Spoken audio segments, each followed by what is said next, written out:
Hello there and welcome to Science for Sleep, where curiosity gets cozy and the universe slows down just enough for us to wander through it together. Tonight we're heading towards something so enormous, so violently bright, and so difficult to fully imagine that even astronomers sometimes describe it with a kind of exhausted disbelief. Our destination is a star called R136a1, currently considered the most massive star ever discovered. Not the biggest planet, not the largest black hole, a star. A single burning object in space so extreme that it almost sounds like a mistake in the data. Now, stars are already quite ridiculous when you think about them for more than a few seconds. Even our own sun, that warm glowing thing currently minding its business above Earth, contains more than 99% of all the mass in the solar system. You could fit more than 1 million Earths inside it, though admittedly that would create several logistical problems. The sun is so large that light itself, travelling at the fastest speed physically possible, still takes over 4 seconds just to cross its diameter. And yet, compared to R136a1, the sun begins to look strangely modest, respectable, sensible, like a quiet little neighbourhood bakery sitting beside an active volcano. Before we drift deeper into tonight's story though, I'd love to ask something fitting for an evening spent talking about giant stars. Where are you listening from tonight? Is it late where you are? Early morning? Perhaps rain is tapping gently against the windows, or maybe the room is completely still except for the sound of this voice and whatever thoughts followed you into the dark. And if you find these slow journeys through science relaxing or comforting after a long day, feel free to like the video and subscribe. It helps this calm little corner of the universe continue growing, which is reassuring because unlike R136a1, I promise the channel is not at immediate risk of exploding catastrophically. Now then, let's settle in. Because somewhere inside a neighbouring galaxy, wrapped in clouds of violent gas and crowded among thousands of younger stars, sits an object so luminous that it pushes against the limits of how large a star can even become. A cosmic furnace so intense that astronomers are still debating how nature managed to build it in the first place. And strangely enough, the story begins with a problem. For most of human history, stars seemed simple. Distant lights, fixed points, decorations scattered across the night sky. Ancient civilizations tracked them, navigated by them, worshipped them, and built entire mythologies around them. But no one truly understood what stars were. Not really. Even as telescopes improved, stars remained frustratingly unreachable. Planets showed disks and details. Jupiter had stripes. Saturn had rings. The moon revealed mountains and craters.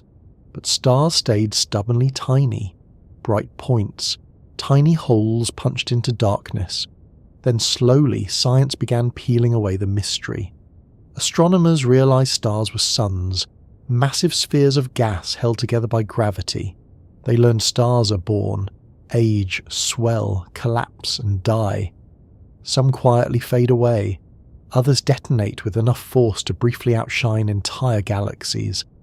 And along the way, scientists noticed something curious. Stars seemed to follow rules. There appeared to be natural limits to how small and how large they could become. Tiny stars called red dwarfs could survive for trillions of years.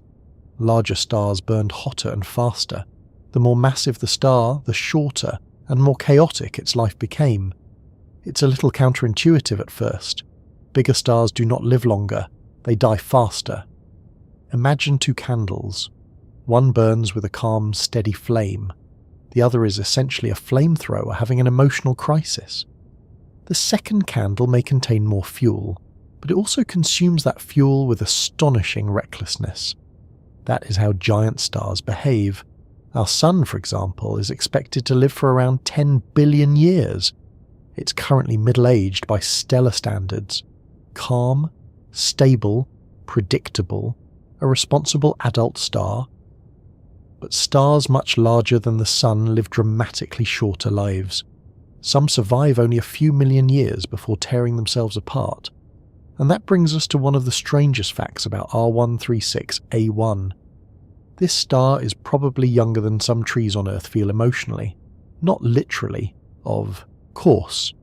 Trees do not usually express opinions about stellar evolution, but in cosmic terms, R136a1 is astonishingly young, a newborn monster already burning through its lifespan at terrifying speed.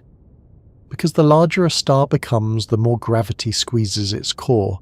That pressure drives nuclear fusion faster and faster, until the star becomes unimaginably luminous. R136a1 releases millions of times more energy than the Sun. Every second, it pours radiation into space with such violence that the star is effectively trying to blow itself apart, and in many ways, it is succeeding. But we're getting ahead of ourselves.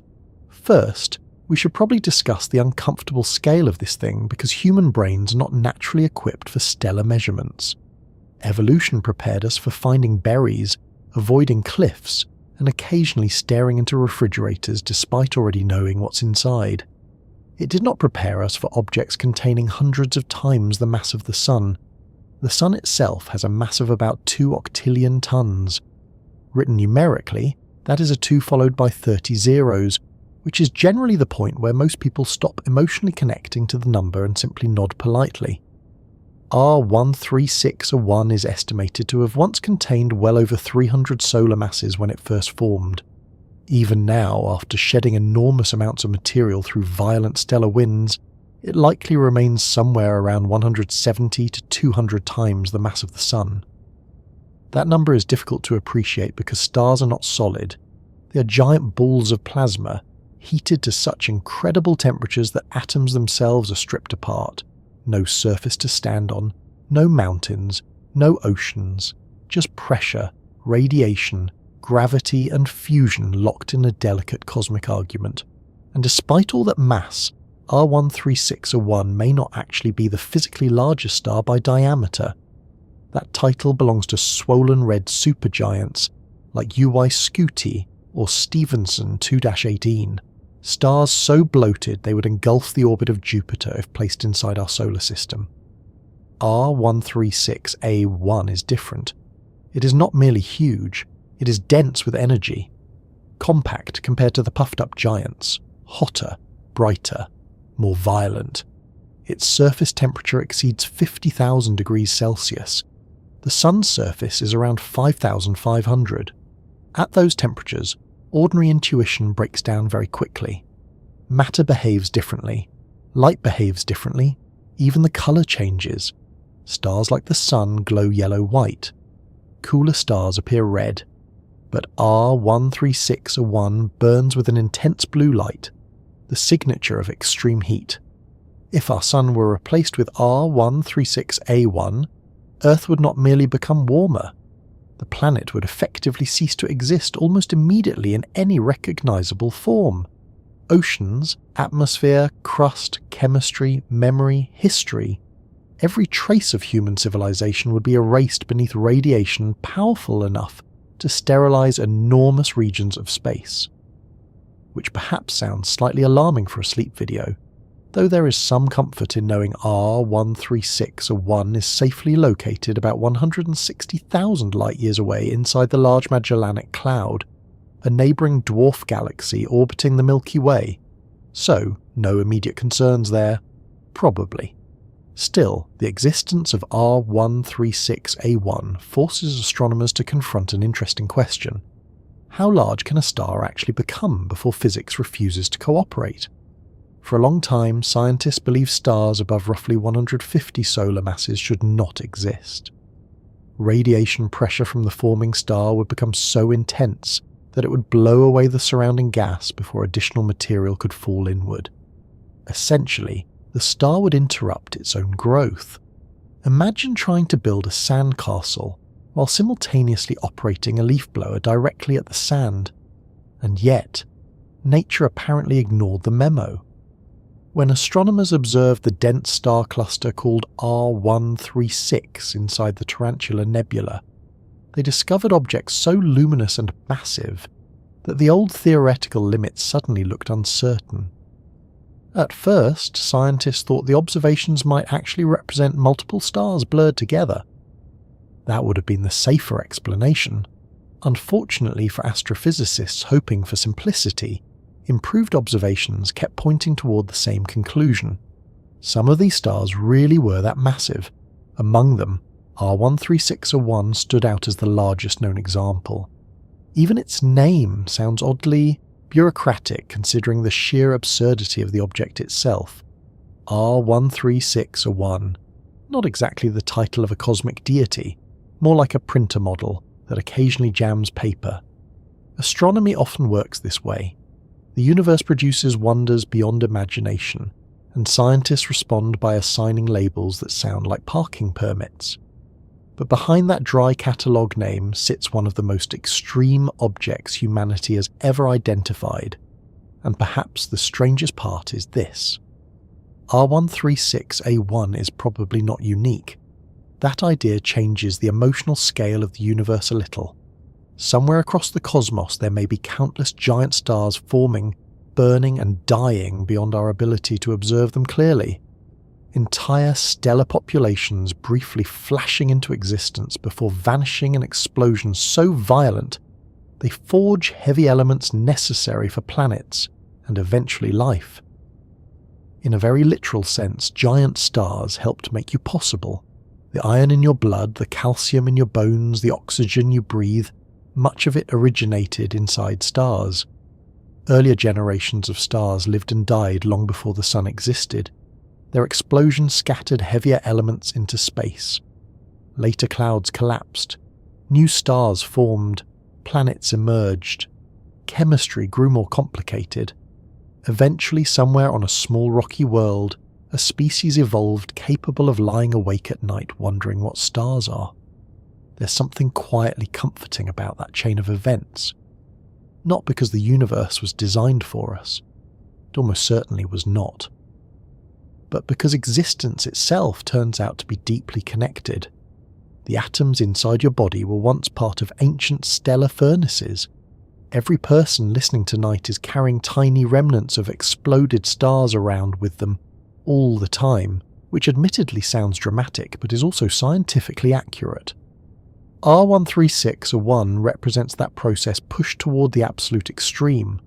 A star so massive that it may spend its entire existence balancing on the edge of destruction. Even now, powerful stellar winds are blasting material away from its surface at enormous speeds. The star is literally evaporating itself into space, and it does all this while sitting inside one of the most chaotic stellar nurseries nearby, surrounded by radiation, shock waves, and dense clouds of gas illuminated in eerie shades of pink and blue. Not exactly a peaceful neighbourhood. Astronomers studying regions like this often describe them as star factories, though the reality is less organised assembly line and more cosmic weather system mixed with controlled detonation. Gravity pulls gas inward, radiation pushes outward, shockwaves trigger new collapses, massive stars ignite and begin disrupting the very clouds that created them. Everything influences everything else. And somewhere within that turbulence, R136a1 emerged. A star so luminous that if it were placed where the sun currently sits, it would dominate Earth's sky beyond comprehension. Daylight would become meaningless. The atmosphere itself would likely ionize beneath the radiation. Shadows might disappear entirely beneath overwhelming brightness. Of course, humanity would not survive long enough to appreciate the view. Still, imagining these scales helps reveal something important about the universe. Nature does not always favour moderation. Sometimes gravity builds carefully balanced systems like our solar system. Other times it creates giant unstable stars burning themselves apart with astonishing extravagance. R136a1 belongs firmly in the second category. And oddly enough, its very existence may offer clues about the early universe itself. Because long ago, shortly after the Big Bang, conditions may have favoured the formation of stars far larger than most we see today. Ancient monster stars, short-lived giants that shape the chemistry of the young cosmos. In some ways, R136a1 may be a surviving glimpse of that older universe, a modern echo of a more violent cosmic age. Long before astronomers understood exactly what R136a1 was, they already knew something unusual was happening inside the Tarantula Nebula. Even from enormous distances away, the region looked excessive, too bright, too energetic, like part of the universe had accidentally turned the settings too high and then quietly walked away, pretending nothing had happened. The Tarantula Nebula itself sits inside the Large Magellanic Cloud, a nearby dwarf galaxy, orbiting the Milky Way at roughly 160,000 light-years from Earth. Nearby, of course, is a relative term in astronomy. If you tried driving there at highway speeds without stopping for fuel, food, or emotional support, you would arrive sometime after the complete extinction of humanity, continental drift, and probably several future species of crab. Still, by galactic standards, the Large Magellanic Cloud is close enough for astronomers to study in remarkable detail. On clear southern nights, it appears faintly visible to the naked eye as a hazy detached patch of light. Ancient cultures noticed it long before telescopes existed.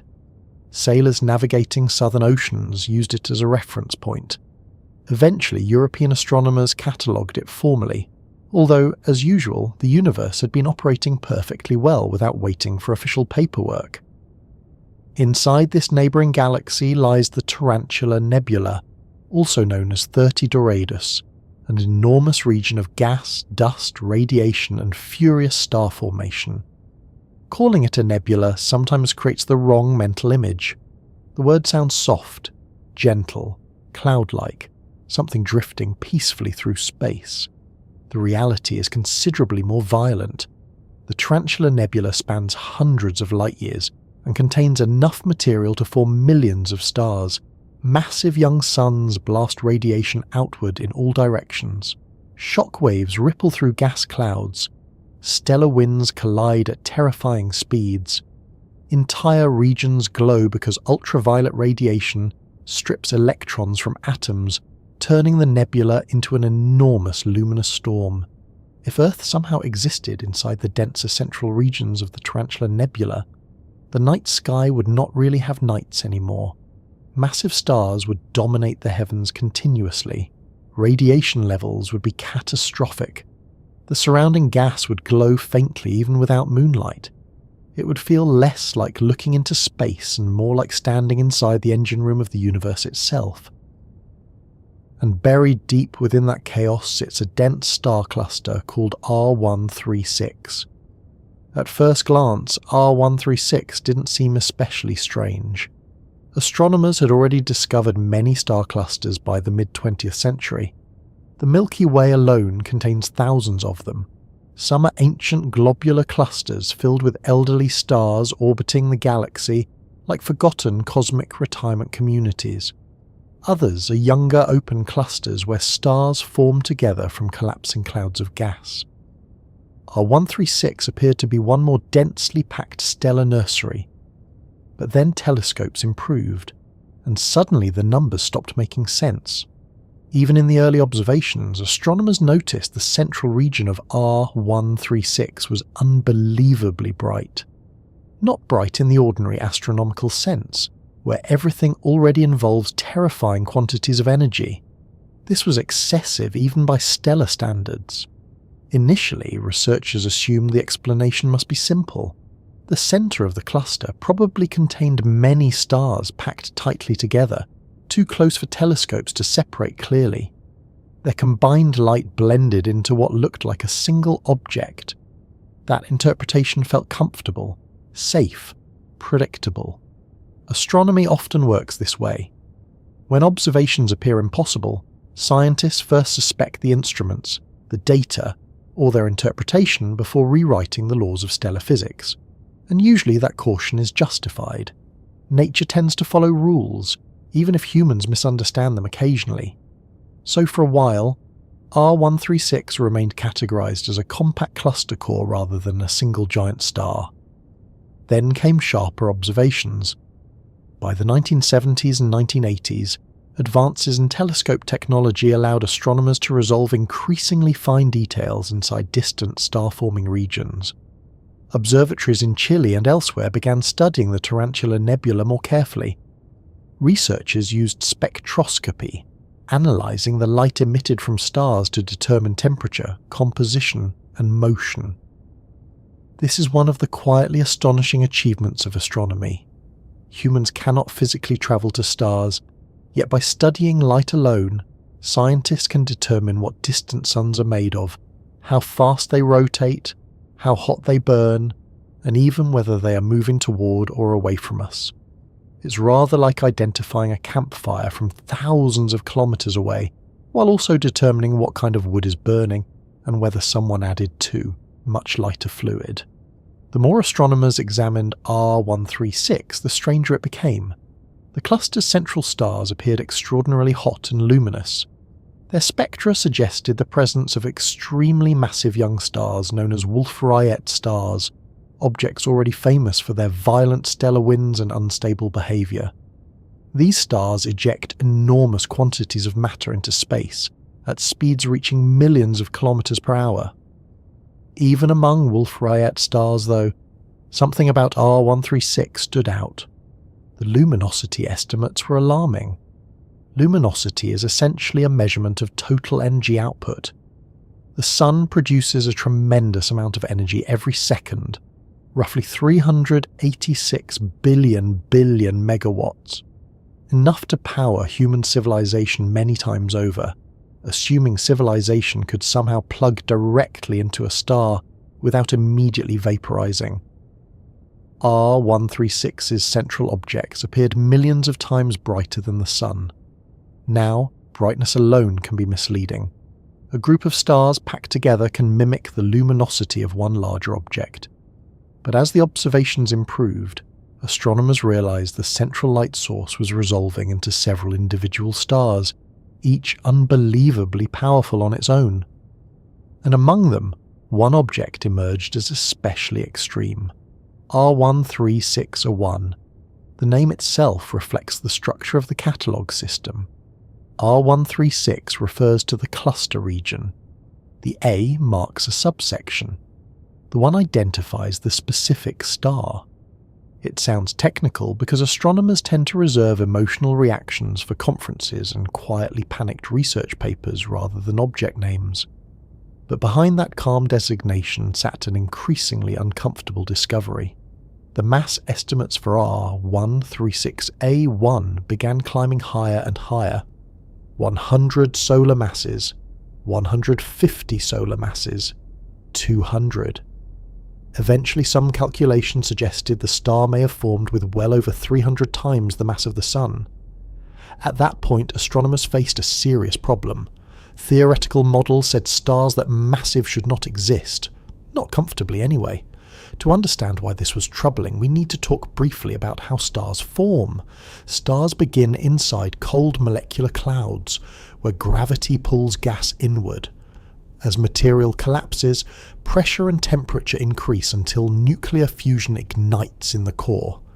Once fusion begins, the star starts generating outward radiation pressure. That radiation matters. A forming star doesn't passively collect gas forever. Its own energy begins pushing surrounding material away. The larger and brighter the star becomes, the harder it is for gravity to continue feeding it additional mass. Eventually, a limit should appear. Radiation pressure becomes so intense that further growth effectively stops. For decades, astronomers believed that limit sat somewhere around 100 to 150 solar masses. Then R136a1 arrived, and behaved like physics hadn't received the update. At first, many scientists resisted the idea, reasonably so. Extraordinary claims require extraordinary evidence, and a star exceeding accepted mass limits definitely qualifies as extraordinary. Some researchers argued the observations still represented multiple unresolved stars masquerading as one object. Others suggested the models used to estimate stellar masses might contain hidden errors. This is one of the healthiest aspects of science, actually. Scientists are often portrayed as dramatically announcing revolutionary discoveries overnight, but reality tends to involve years of skepticism, recalculation, debate, and exhausted people staring at computer models while surviving primarily on caffeine. R136a1 went through exactly that process. The turning point came with increasingly sophisticated observations using instruments capable of separating individual stars inside the crowded cluster core. Telescopes such as the Hubble Space Telescope and later the Very Large Telescope provided dramatically sharper views. Adaptive optics technology also played a major role. Earth's atmosphere distorts incoming starlight, causing stars to twinkle. Lovely for poetry, inconvenient for precision astronomy. Adaptive optic systems compensate for atmospheric turbulence in real time, allowing ground-based telescopes to achieve astonishing clarity. With these tools, astronomers could finally disentangle the crowded heart of R136 properly. And the results were startling. R136a1 was real, not an illusion, not a blended cluster artifact. A genuine single star possessing a mass far beyond previous expectations. One major study published in 2010 estimated that R136a1 may have originally formed with around 320 solar masses, making it the most massive star ever identified. Even after substantial mass loss through stellar winds, the star remained enormously heavy. That announcement caused understandable excitement across astrophysics, because finding an object like R136a1 does more than update a record book. It forces scientists to reconsider how stars form, evolve, and die. Theoretical limits suddenly looked uncertain. Stellar formation models needed revision. Questions multiplied rapidly. Could stars grow even larger under certain conditions? Were giant stars more common in the early universe? How unstable are such objects? And perhaps most dramatically, how exactly does something this massive avoid blowing itself apart immediately? The strange thing is that R136a1 almost does blow itself apart. Its luminosity sits frighteningly close to something called the Eddington limit, the point where outward radiation pressure nearly balances inward gravity. At that threshold, a star becomes precariously unstable. Radiation pushes outward so intensely that the star can begin shedding its outer layers violently. R136a1 exists dangerously close to that boundary all the time. In other words, the star is living near the absolute edge of what stellar physics permits. That realization changed the emotional tone of the discovery somewhat. Astronomers were not merely observing a large star. They were observing an object occupying a narrow, unstable territory between existence and self-destruction, a star too massive for comfort. And perhaps most remarkable of all, R136a1 is young, very young. Most estimates place its age at only around 1 to 2 million years. To put that into perspective, complex human civilization is older than many individual trees currently alive on Earth, while R136a1 is essentially a newborn by stellar standards. But giant stars do not enjoy long lives. The larger the star, the faster fusion consumes fuel in its core. R136a1 burns energy with terrifying intensity. It sacrifices longevity for brilliance. Every second releases enormous amounts of radiation while simultaneously shortening the star's lifespan. If the sun is a carefully managed candle designed for endurance, R136a1 is more like an industrial explosion attempting to impersonate a star. And because it burns so violently, the star is continuously losing mass through stellar winds. These winds are not breezes in the ordinary sense. They are streams of charged particles accelerated outward at millions of kilometers per hour. Over time, R136a1 may lose dozens of solar masses simply by blasting itself into surrounding space. The Tarantula Nebula bears the scars of these processes everywhere. Massive stars shape their environment constantly. Radiation carves cavities into gas clouds. Stellar winds compress nearby regions and trigger new star formation. Supernova explosions send shock waves rippling through the nebula. the region behaves less like a quiet birthplace and more like an ongoing chain reaction, and deep within it, R136a1 continues burning. Even today, astronomers remain fascinated by the object, because it represents a natural laboratory for studying the upper extremes of stellar physics. We cannot recreate these conditions on Earth. The temperatures, pressures, and energies involved are beyond any human engineering capability. So instead, scientists observe carefully from afar. They measure spectra, track luminosities, build simulations, test theories, and occasionally discover that the universe is still willing to surprise them. That may be one of the most comforting things about astronomy. No matter how advanced our technology becomes, the cosmos continues producing objects so strange that scientists must pause and rethink their assumptions. R136a1 did exactly that. For years, researchers thought they understood the upper limits of star formation reasonably well. Then the Tarantula Nebula quietly revealed a giant blue star sitting far beyond expectations, radiating millions of times more energy than the Sun while balancing near the edge of physical stability. Not impossible apparently, just extreme, and once.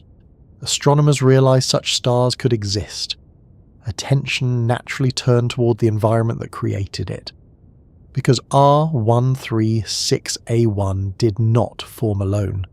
It emerged from one of the most violent stellar nurseries anywhere near the Milky Way, a region where gravity, radiation, and chaos continuously collide inside glowing clouds of gas.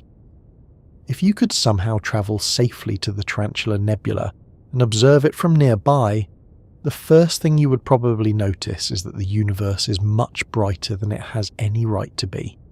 Not bright in the gentle way we usually imagine space. Popular artwork often shows quiet star fields scattered across peaceful darkness, as though the cosmos is mostly calm with occasional decorative sparkles. Real star-forming regions are nothing like that, especially not this one. The Tarantula Nebula is loud. Not literally, of course. Space itself carries no sound because there is no atmosphere for pressure waves to move through. Yet visually, physically, energetically, the place behaves like a cosmic storm system operating at catastrophic intensity. Gas clouds glow violently under radiation. Shock waves tear through space. Young stars blast ultraviolet light outward with enough force to reshape entire regions around them. Even the name sounds slightly dangerous. The Tarantula Nebula. It earned that title because of its sprawling filament structure. Long glowing tendrils of gas stretch outward from the central region, resembling the legs of an enormous spider. Through telescopes, the nebula appears tangled and restless, full of arcs, cavities, and luminous knots where stars continue forming. Astronomers catalogue it as 30 Doradus, though honestly the more dramatic nickname feels appropriate here. Because this is not merely another cloud floating quietly through space. It is the most active nearby star-forming region in our local galactic neighbourhood. A gigantic factory where gravity continuously assembles new stars, while older massive stars simultaneously destroy the clouds that created them. And somewhere deep in that chaos sits R136a1, one of the most extreme stellar objects ever discovered. But to understand how a star like R136a1 could form at all, we first need to understand the environment surrounding it. Because giant stars do not emerge from calm conditions. They are born in crowded, unstable places where enormous quantities of gas collapse under gravity all at once. The Tarantula Nebula exists inside the Large Magellanic Cloud, a dwarf galaxy orbiting the Milky Way. Compared to the Milky Way, the Large Magellanic Cloud is smaller and somewhat irregular in shape, looking less like a graceful spiral and more like a galaxy still trying to organise itself after moving apartments. Yet despite its smaller size, it contains extraordinary regions of star formation. The Tarantula Nebula alone spans roughly 1,000 light-years across. That number becomes easier to appreciate when you remember that 1 light-year equals about 9.5 trillion kilometres. So the nebula stretches across distances so enormous that even light itself requires centuries to cross from one side to the other, and throughout much of that vast region, stars are actively being born. Star formation begins inside cold molecular clouds, enormous accumulations of hydrogen gas mixed with helium and traces of heavier elements. These clouds appear dark and quiet from afar, but internally they are unstable. Gravity constantly pulls material inward. Small density variations grow larger over time. Regions begin collapsing. As the gas compresses, temperatures rise. Eventually, if enough material gathers together, pressure inside the forming protostar becomes so extreme that hydrogen fusion ignites in the core. A star is born. Simple in theory, completely terrifying in practice. Because once massive stars ignite, they immediately begin changing everything around them. Young giant stars release astonishing amounts of ultraviolet radiation. That radiation ionizes nearby hydrogen gas, stripping electrons from atoms and causing the surrounding nebula to glow. The beautiful pink and red colours seen in astronomical images are actually signatures of excited hydrogen atoms, releasing energy after being blasted apart by starlight. So in a very literal sense, the nebula shines because nearby stars are violently attacking it. There is something wonderfully aggressive about that process. The Tarantula Nebula contains thousands upon thousands of young stars, many far larger than the Sun. Entire clusters burn inside dense regions of gas. Radiation floods outward continuously. Stellar winds collide. Cavities form where giant stars have cleared away surrounding material like cosmic leaf blowers, operating at several million kilometers per hour. And still, new stars continue forming. That balance between creation and destruction defines stellar nurseries. Massive stars are deeply disruptive neighbours. Their radiation compresses nearby gas clouds, sometimes triggering new collapse events and creating additional stars. At the same time, they also erode and disperse the very clouds needed for future star formation.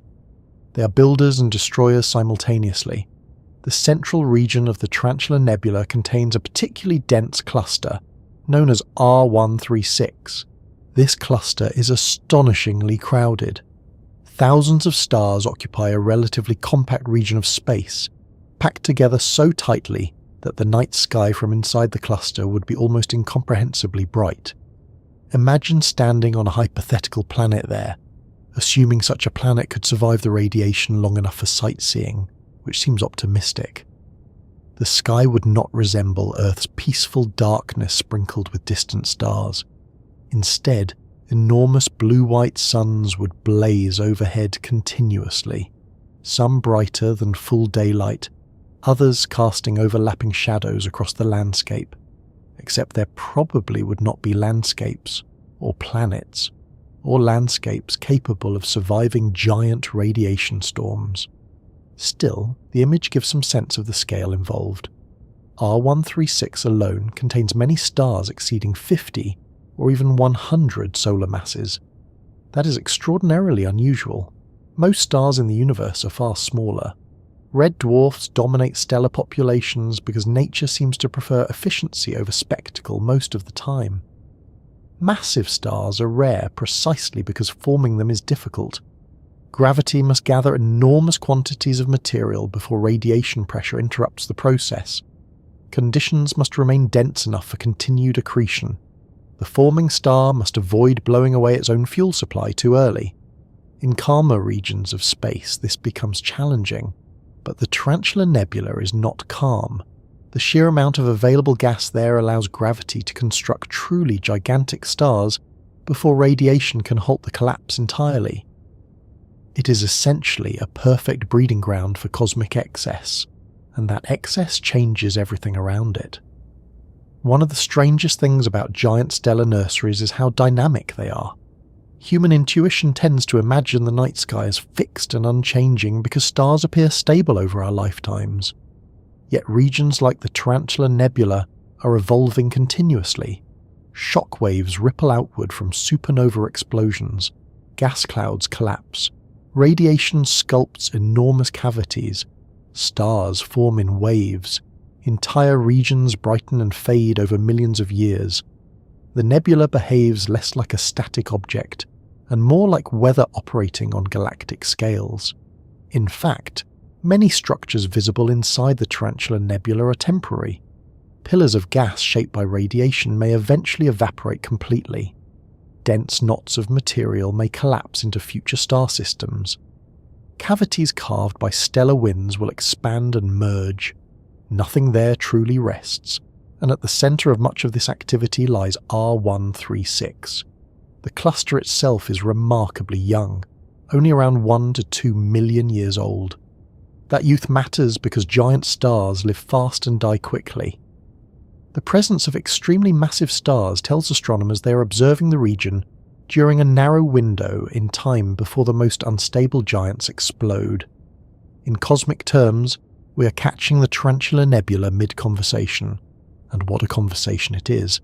The energy released from R136 and neighbouring stars is almost difficult to express meaningfully. Radiation from these stars ionizes enormous volumes of gas across the nebula. Stellar winds eject matter outward at speeds exceeding thousands of kilometers per second. Some stars lose the equivalent of Earth's mass many times over every single year. That detail is worth pausing on briefly. Our planet weighs about 6 sextillion tons, a rather respectable quantity of planet, all things considered. Some massive stars can lose material equivalent to multiple Earths every year simply because their radiation is so intense that the outer layers cannot remain fully bound by gravity. R136a1 belongs firmly in that category. The star continuously sheds mass through violent stellar winds. Charged particles stream away from its surface at extraordinary speeds, colliding with surrounding gas and helping shape the nebula itself. In this sense, giant stars do not merely exist inside stellar nurseries, they engineer them. The Tarantula Nebula's structure reflects generations of massive stars altering their environment. Older stars exploded as supernovae long ago, compressing nearby clouds and triggering new star formation. Younger stars now continue the process through radiation and stellar winds. The result resembles a chain reaction spanning millions of years, and yet, despite all this violence, the nebula is also strangely beautiful. Astronomical images reveal enormous glowing curtains of gas illuminated in pink, blue, and gold. Dark dust lanes cut across luminous regions like smoke drifting through coloured light. Dense knots of material appear almost sculpted. Of course, those colours are partly artistic representations adjusted for visibility and wavelength mapping. Human eyes would not perceive the nebula exactly this way in person. Still, the underlying structures are real, and the scale is overwhelming. Some individual cavities inside the Tarantula Nebula span dozens or even hundreds of light years. Entire star clusters fit comfortably within them. Radiation from giant stars sweeps across distances so vast that human language begins struggling to maintain emotional connection to the numbers. This is one reason astronomy often feels strangely calming despite dealing with catastrophic forces. The scales involved exceed ordinary human anxiety. Problems that feel enormous during the day shrink somewhat when placed beside a glowing nebula hundreds of light years wide. Deadlines become less intimidating compared to stellar winds travelling millions of kilometres per hour. Traffic seems less emotionally significant when giant stars are busy detonating nearby molecular clouds.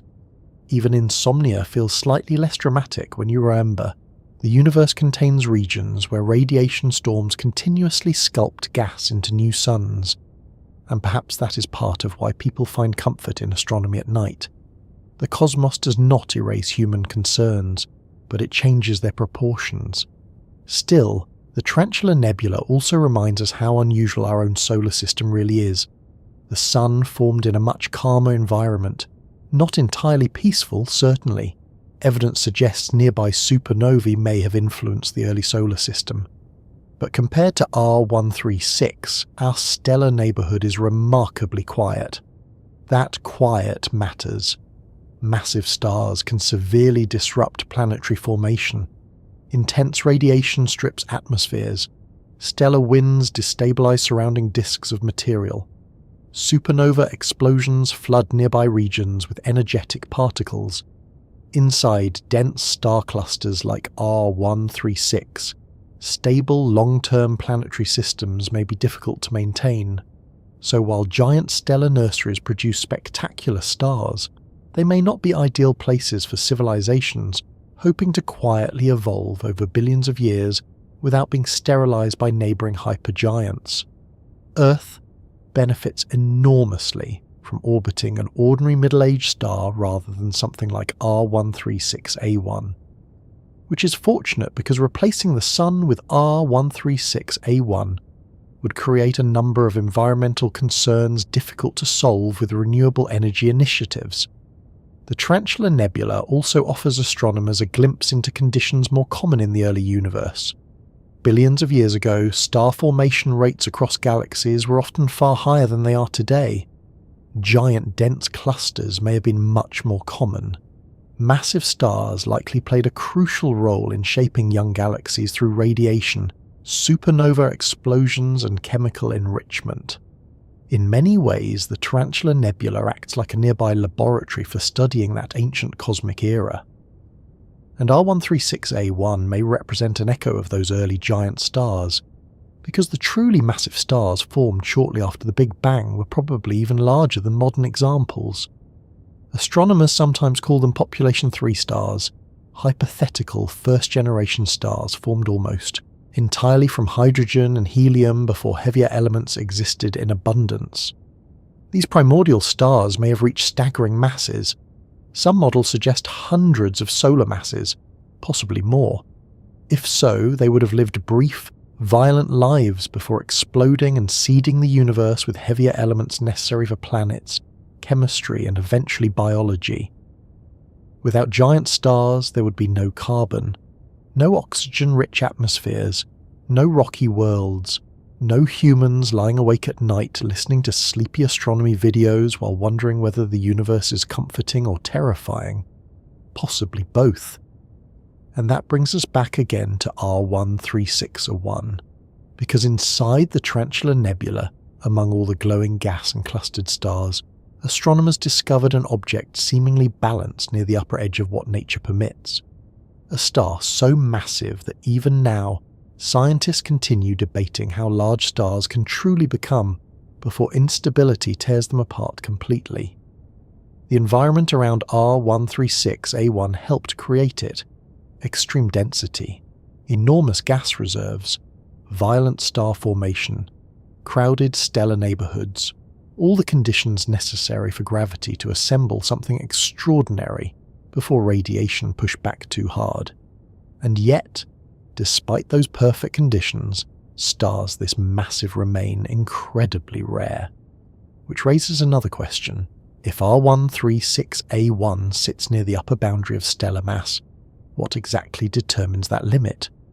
Why can gravity construct giant stars at all, but only up to a certain point before physics begins resisting the process itself? For a long time, astronomers believed they already had a fairly reasonable answer to the question of how massive a star could become. Not an exact answer, certainly. The universe rarely provides those without complications. But there seemed to be a general upper boundary, a point where physics itself would intervene and say, politely but firmly, no, that is quite enough star for one object. Then R136a1 arrived, and behaved like it had not read the guidelines. The problem starts with gravity. Stars form because enormous clouds of gas collapse inward under their own weight. Gravity pulls hydrogen atoms together. As the cloud compresses, the center grows hotter and denser. Eventually temperatures become high enough for nuclear fusion to ignite. Hydrogen nuclei begin smashing together to form helium, releasing enormous amounts of energy in the process. That outward energy creates pressure, and from that moment onward, a star exists in a kind of constant argument with itself. Gravity tries to crush the star inward. Radiation and pressure push outward. As long as those forces remain balanced, the star survives. Even our sun works this way. Every second, gravity attempts to compress the sun further, while fusion in the core pushes back. The result is a stable middle-aged star quietly converting about 600 million tons of hydrogen into helium every second. Which sounds excessive until you remember the sun contains enough fuel to continue doing this for billions more years. But larger stars behave differently. The more massive a star becomes, the greater the pressure inside its core. Higher pressure means higher temperatures. Higher temperatures make fusion occur dramatically faster, and faster fusion produces vastly more radiation. This creates a problem. At some point, the radiation generated by the star becomes so intense that it starts actively resisting further growth. Imagine trying to inflate a balloon while someone inside the balloon continuously fires leaf blowers outward through the rubber. Eventually, adding more material becomes extremely difficult because the outward force prevents additional gas from settling onto the forming star. Massive stars face exactly this issue. As a protostar grows larger and brighter, its radiation pressure increases sharply. Ultraviolet light pushes against incoming gas. Stellar winds begin ejecting matter outward. The forming star starts disrupting the very cloud feeding its growth. For decades, astronomers believed this naturally imposed an upper mass limit somewhere around 100 to 150 times the mass of the Sun. That estimate made sense mathematically. It made sense observationally. And perhaps most importantly, it made scientists emotionally comfortable because the universe appeared to be behaving in an organized and predictable manner. Then astronomers looked more carefully at the R136 inside the Tarantula Nebula, and suddenly the numbers stopped cooperating. R136a1 appeared far too massive, not slightly above expectations, not comfortably within measurement uncertainty, wildly above the accepted limit. At first, many researchers understandably suspected observational errors. Perhaps several stars blended together into one unresolved object. Perhaps the luminosity estimates were inaccurate. Perhaps the stellar evolution models needed adjustment. All reasonable possibilities. But as telescope resolution improved and more detailed spectroscopic analysis accumulated, the conclusion became increasingly unavoidable. R136a1 genuinely seemed to possess an initial mass exceeding 300 solar masses, which raised an uncomfortable possibility. Maybe stars could become much larger than theorists previously believed? Now that does not mean there is no upper limit at all. Physics still imposes boundaries. The universe enjoys chaos, certainly, but it also respects equations most of the time. The challenge lies in understanding where those boundaries actually sit and how giant stars manage to approach them. One major concept involved here is something called the Eddington limit. The Eddington limit represents the point where outward radiation pressure from a star nearly balances the inward pull of gravity. If a star exceeds this threshold too dramatically, radiation begins pushing matter away faster than gravity can hold it together. Essentially, the star starts blowing itself apart.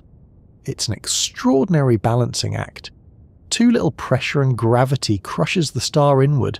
Too much luminosity and the outer layers become unstable. Stars survive only because these forces remain delicately matched. For ordinary stars like the Sun, this balance is relatively calm and stable, but giant stars live dangerously close to the Eddington limit almost constantly. R136a1 especially. Its luminosity is so extreme that radiation pressure continuously drives powerful stellar winds away from the surface. The star loses enormous amounts of material every year simply because its own light is too violent to fully contain itself. In a sense, R136a1 exists in a permanent state of controlled instability, and yet it survives, at least for now. One reason giant stars can still form despite intense radiation pressure involves geometry. Early simplified models assumed gas fell evenly onto the protostar from all directions. Under those conditions, radiation pressure would halt growth fairly quickly. Real star formation is messier. Gas often collapses through dense disks and filament structures.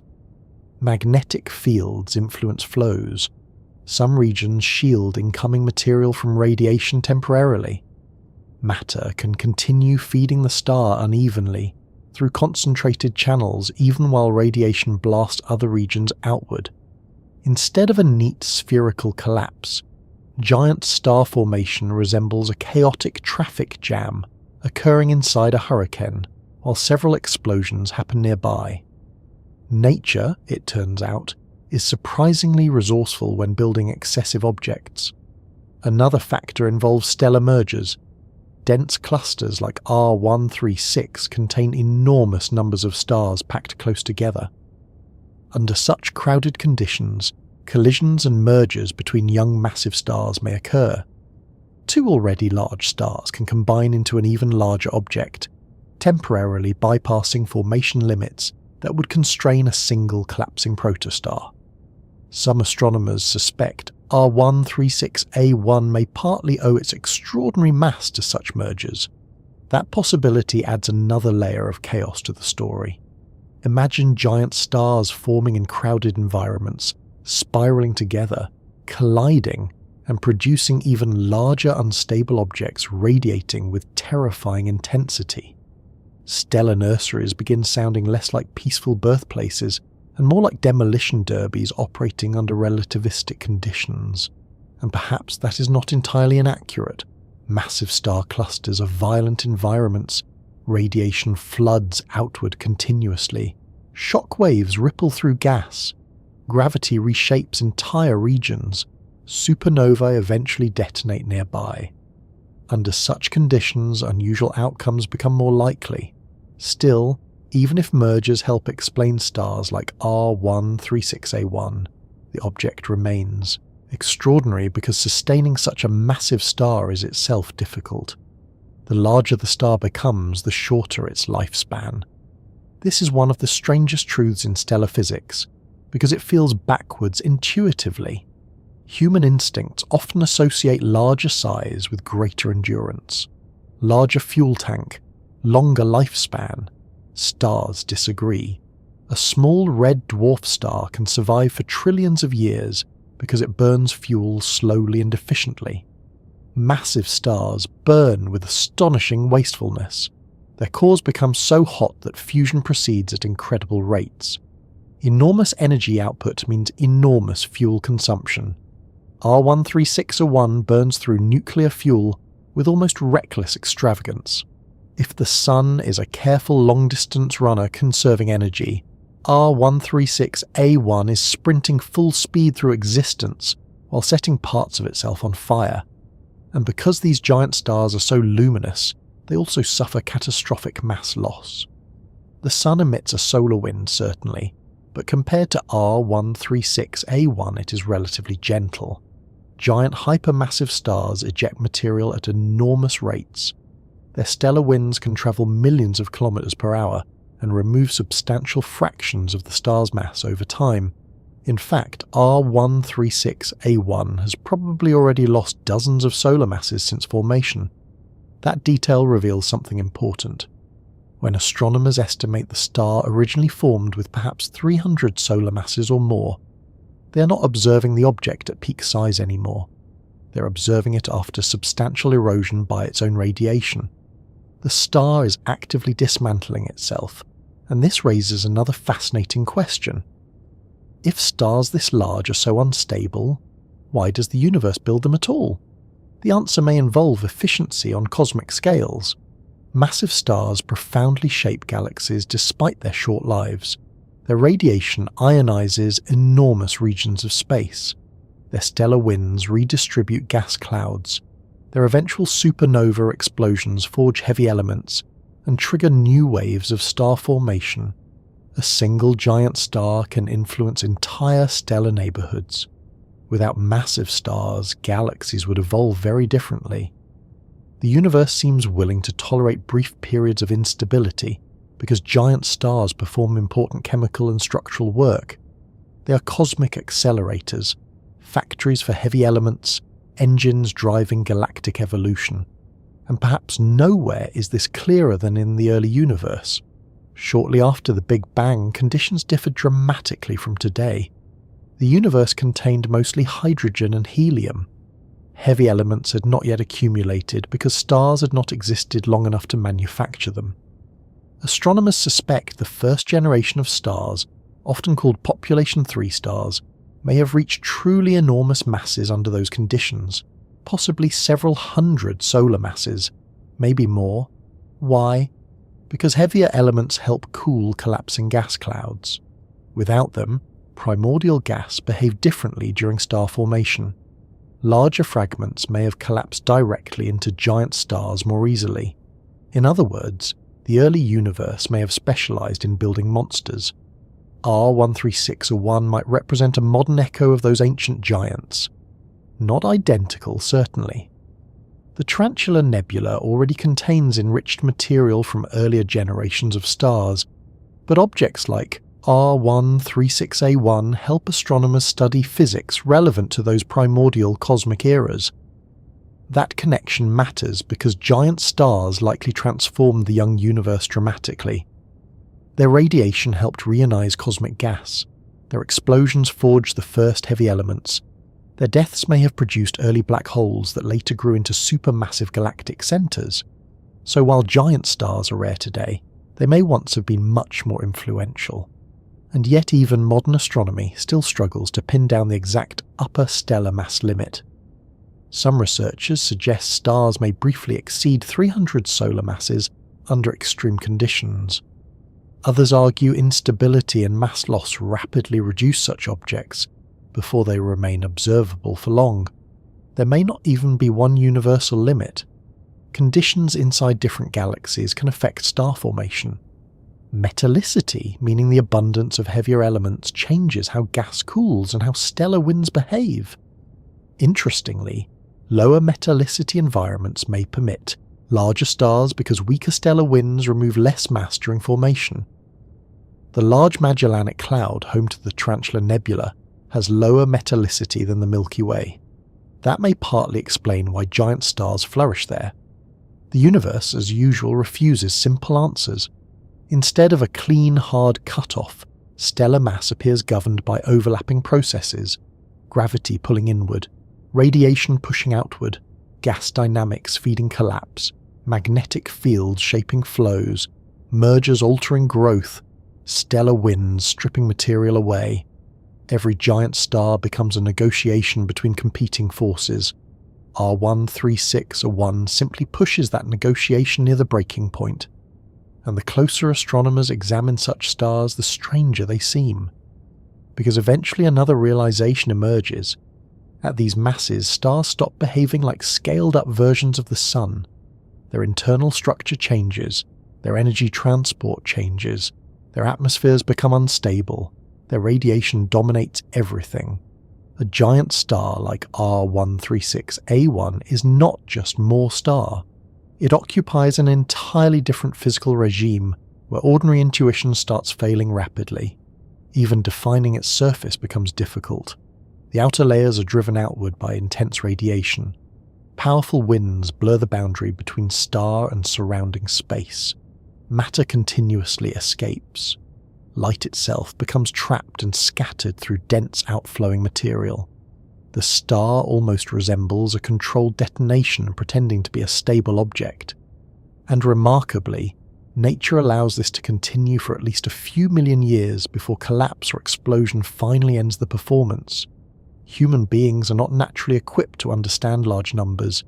That is not a criticism. Evolution simply never required our ancestors to emotionally process objects weighing hundreds of times more than the Sun.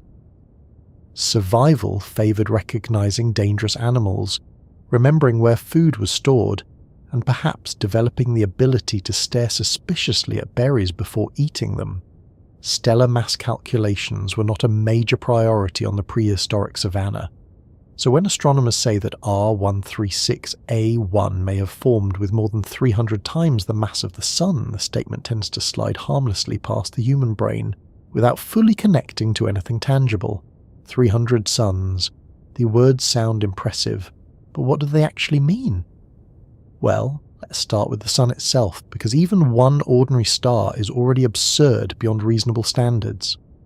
The Sun contains approximately 99.86% of all mass in the solar system. Every planet, moon, asteroid, comet, grain of dust, and confused space probe combined account for only a tiny leftover fraction. Jupiter, the largest planet in the solar system, could fit inside the Sun more than 1,000 times. Earth would fit over 1 million times, and even then the Sun is considered a fairly average star. That fact alone already makes the universe feel slightly untrustworthy. The Sun weighs roughly 2 octillion tons. Written numerically, that becomes a 2 followed by 30 zeros. At a certain point, the quantity stops feeling like a number and starts resembling someone leaning on a keyboard accidentally. Now multiply that by hundreds. That is the estimated birth mass of R136a1. A single star containing more material than entire small stellar systems. And despite those staggering numbers, gravity still manages to hold it together. Barely. The phrase massive star sometimes creates the wrong mental image because people naturally picture enormous swollen objects like balloons or clouds. In reality, mass and size are not identical things in astronomy. Some stars become physically enormous but relatively diffuse, while others contain tremendous mass packed into comparatively compact volumes. R136a1 belongs to the second category. It is not the physically widest known star. Objects like UY Scuti or Stephenson 2-18 may stretch across vastly larger diameters. If placed at the centre of our solar system, some red supergiants would engulf the orbit of Jupiter entirely. R136a1 is different. It is denser with energy, hotter, more compressed, more violent. Imagine comparing a giant soap bubble to a nuclear furnace. One occupies more space, the other contains vastly more concentrated power. That distinction matters because massive stars behave differently internally. Their cores experience crushing gravitational pressure. Temperatures rise to extraordinary levels. Fusion reactions proceed at astonishing rates.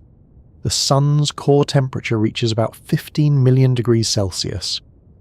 R136a1 likely exceeds tens of millions of degrees in its core. At those temperatures, matter behaves under conditions difficult even for physics to comfortably describe without extensive equations and deeply concerned graduate students. And yet somehow, despite all that pressure and heat, the star does not collapse immediately. That balancing act is one of the strangest achievements of nature. Gravity is relentless.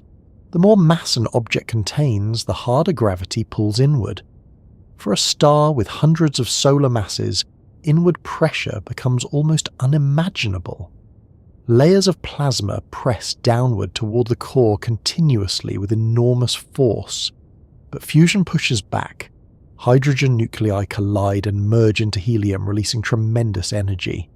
That energy generates outward pressure strong enough to resist total collapse. A star survives because these two forces remain balanced. Or in RR136a1's case, because they remain balanced just well enough to delay disaster temporarily. The scale of that balance becomes easier to appreciate when you realize that giant stars are effectively self-regulating explosions. Nuclear fusion releases immense energy trying to blow the star apart, while gravity continuously attempts to crush it inward. The star survives in the unstable middle ground, and the larger the star becomes, the more dangerous that equilibrium grows. One of the remarkable things about R136a1 is that it exists close to the upper edge where this balance remains possible at all. At lower masses, stars behave relatively calmly.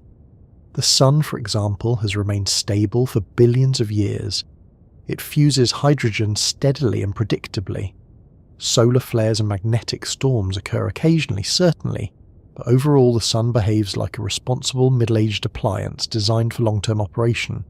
R136a1 behaves more like industrial machinery, operating permanently at maximum overload while sparks fly from every direction. The star's luminosity is so extreme that radiation itself begins competing aggressively against gravity. Outward pressure from light becomes enormous. Stellar winds blast matter into surrounding space continuously, and despite losing tremendous amounts of mass, the star still remains gigantic. That fact alone hints at how extraordinary its original size must have been. Current estimates suggest R136a1 may now contain something closer to roughly 170 to 200 solar masses after substantial erosion by stellar winds. Which means the object astronomers currently observe is already a stripped-down version of its former self, a diminished monster. Though admittedly diminished becomes a relative term when discussing stars large enough to destabilize surrounding space through radiation. There is also another important detail hidden inside these mass estimates. Stars are not solid objects. You cannot stand on them. There is no true surface in the ordinary sense. Instead, stars are giant spheres of plasma, matter heated so intensely that electrons separate from atomic nuclei entirely. The material inside behaves more like electrically charged fluid trapped by gravity than anything resembling rock or metal. Trying to imagine the weight of a star therefore becomes tricky because there is no rigid structure holding everything up. Gravity itself maintains the object. Every layer presses inward on the layers beneath it. The deeper you go, the greater the pressure becomes, and in massive stars like R136a1, those pressures reach astonishing extremes. The core exists under conditions so violent that ordinary human intuition simply stops functioning usefully. Hydrogen fusion alone may not dominate for long. Giant stars can fuse progressively heavier elements in layered structures as they evolve. Carbon, oxygen, neon, silicon. Each stage releases energy differently. Each stage shortens the star's remaining lifespan. Massive stars race through nuclear fuel because their cores are so hot and compressed. The Sun can fuse hydrogen for roughly 10 billion years. R136a1 may survive only a few million years total. That difference feels almost unfair. Imagine two vehicles beginning a journey together. One drives carefully and efficiently across a continent. The other accelerates instantly to catastrophic speed while consuming fuel like a small nation during an energy crisis. The second vehicle travels brilliantly for a short time before something explodes. That is essentially how giant stars live. And because R136a1 burns with such extraordinary intensity, its internal structure becomes highly turbulent. Convection currents churn through the star. Radiation pressure destabilizes outer layers. Material circulates differently than in smaller stars. Some regions inside may complete mixing processes that smaller stars never experience. In ordinary stars like the Sun, different layers can remain relatively separated over time. In extremely massive stars, internal turbulence becomes so powerful that large portions of the star may mix together more efficiently. This changes stellar evolution dramatically. Fresh hydrogen gets transported inward. Fusion processes continue differently. The star's lifetime and future collapse become more complicated. Astronomers studying R136a1 are therefore not merely observing a larger version of the Sun, they are studying a fundamentally different category of stellar physics, operating near the limits of stability. And all of this occurs while the star continuously loses material through stellar winds. Those winds deserve a moment of appreciation because they are among the most violent steady outflows in the universe. The Sun emits a solar wind too. Earth experiences its effects through auroras and magnetic storms, but compared to R136a1, the Sun's wind is almost gentle. R136a1 ejects matter outward at speeds reaching thousands of kilometers per second. Every second, enormous streams of charged particles blast away from the star. These winds are driven by radiation itself. Light emerging from the star carries momentum. In stars, this luminous photons exert enough force on surrounding material to physically accelerate gas outward into space. Imagine sunlight becoming so intense that it literally blows pieces of the star away. That is happening continuously. Over time, the star sheds huge amounts of mass into the surrounding nebula. The Tarantula Nebula around R136a1 bears evidence of these interactions everywhere. Radiation sculpts nearby gas clouds. Stellar winds carve cavities into the nebula. Shock fronts ripple through surrounding material. The star actively reshapes its environment. And perhaps the strangest thing of all is that even giant stars like R136a1 are still tiny compared to galaxies. Astronomy constantly plays this psychological trick on us. A star massive enough to contain hundreds of suns feels overwhelmingly large until you zoom outward again. Then, the Tarantula Nebula dwarfs the star cluster. The Large Magellanic Cloud dwarfs the nebula. The Milky Way dwarfs the neighbouring galaxy. Local galaxy groups dwarf the Milky Way. Scale keeps escalating. Still, within the category of individual stars, R136a1 occupies extraordinary territory. Most stars are tiny red dwarfs containing only fractions of the Sun's mass.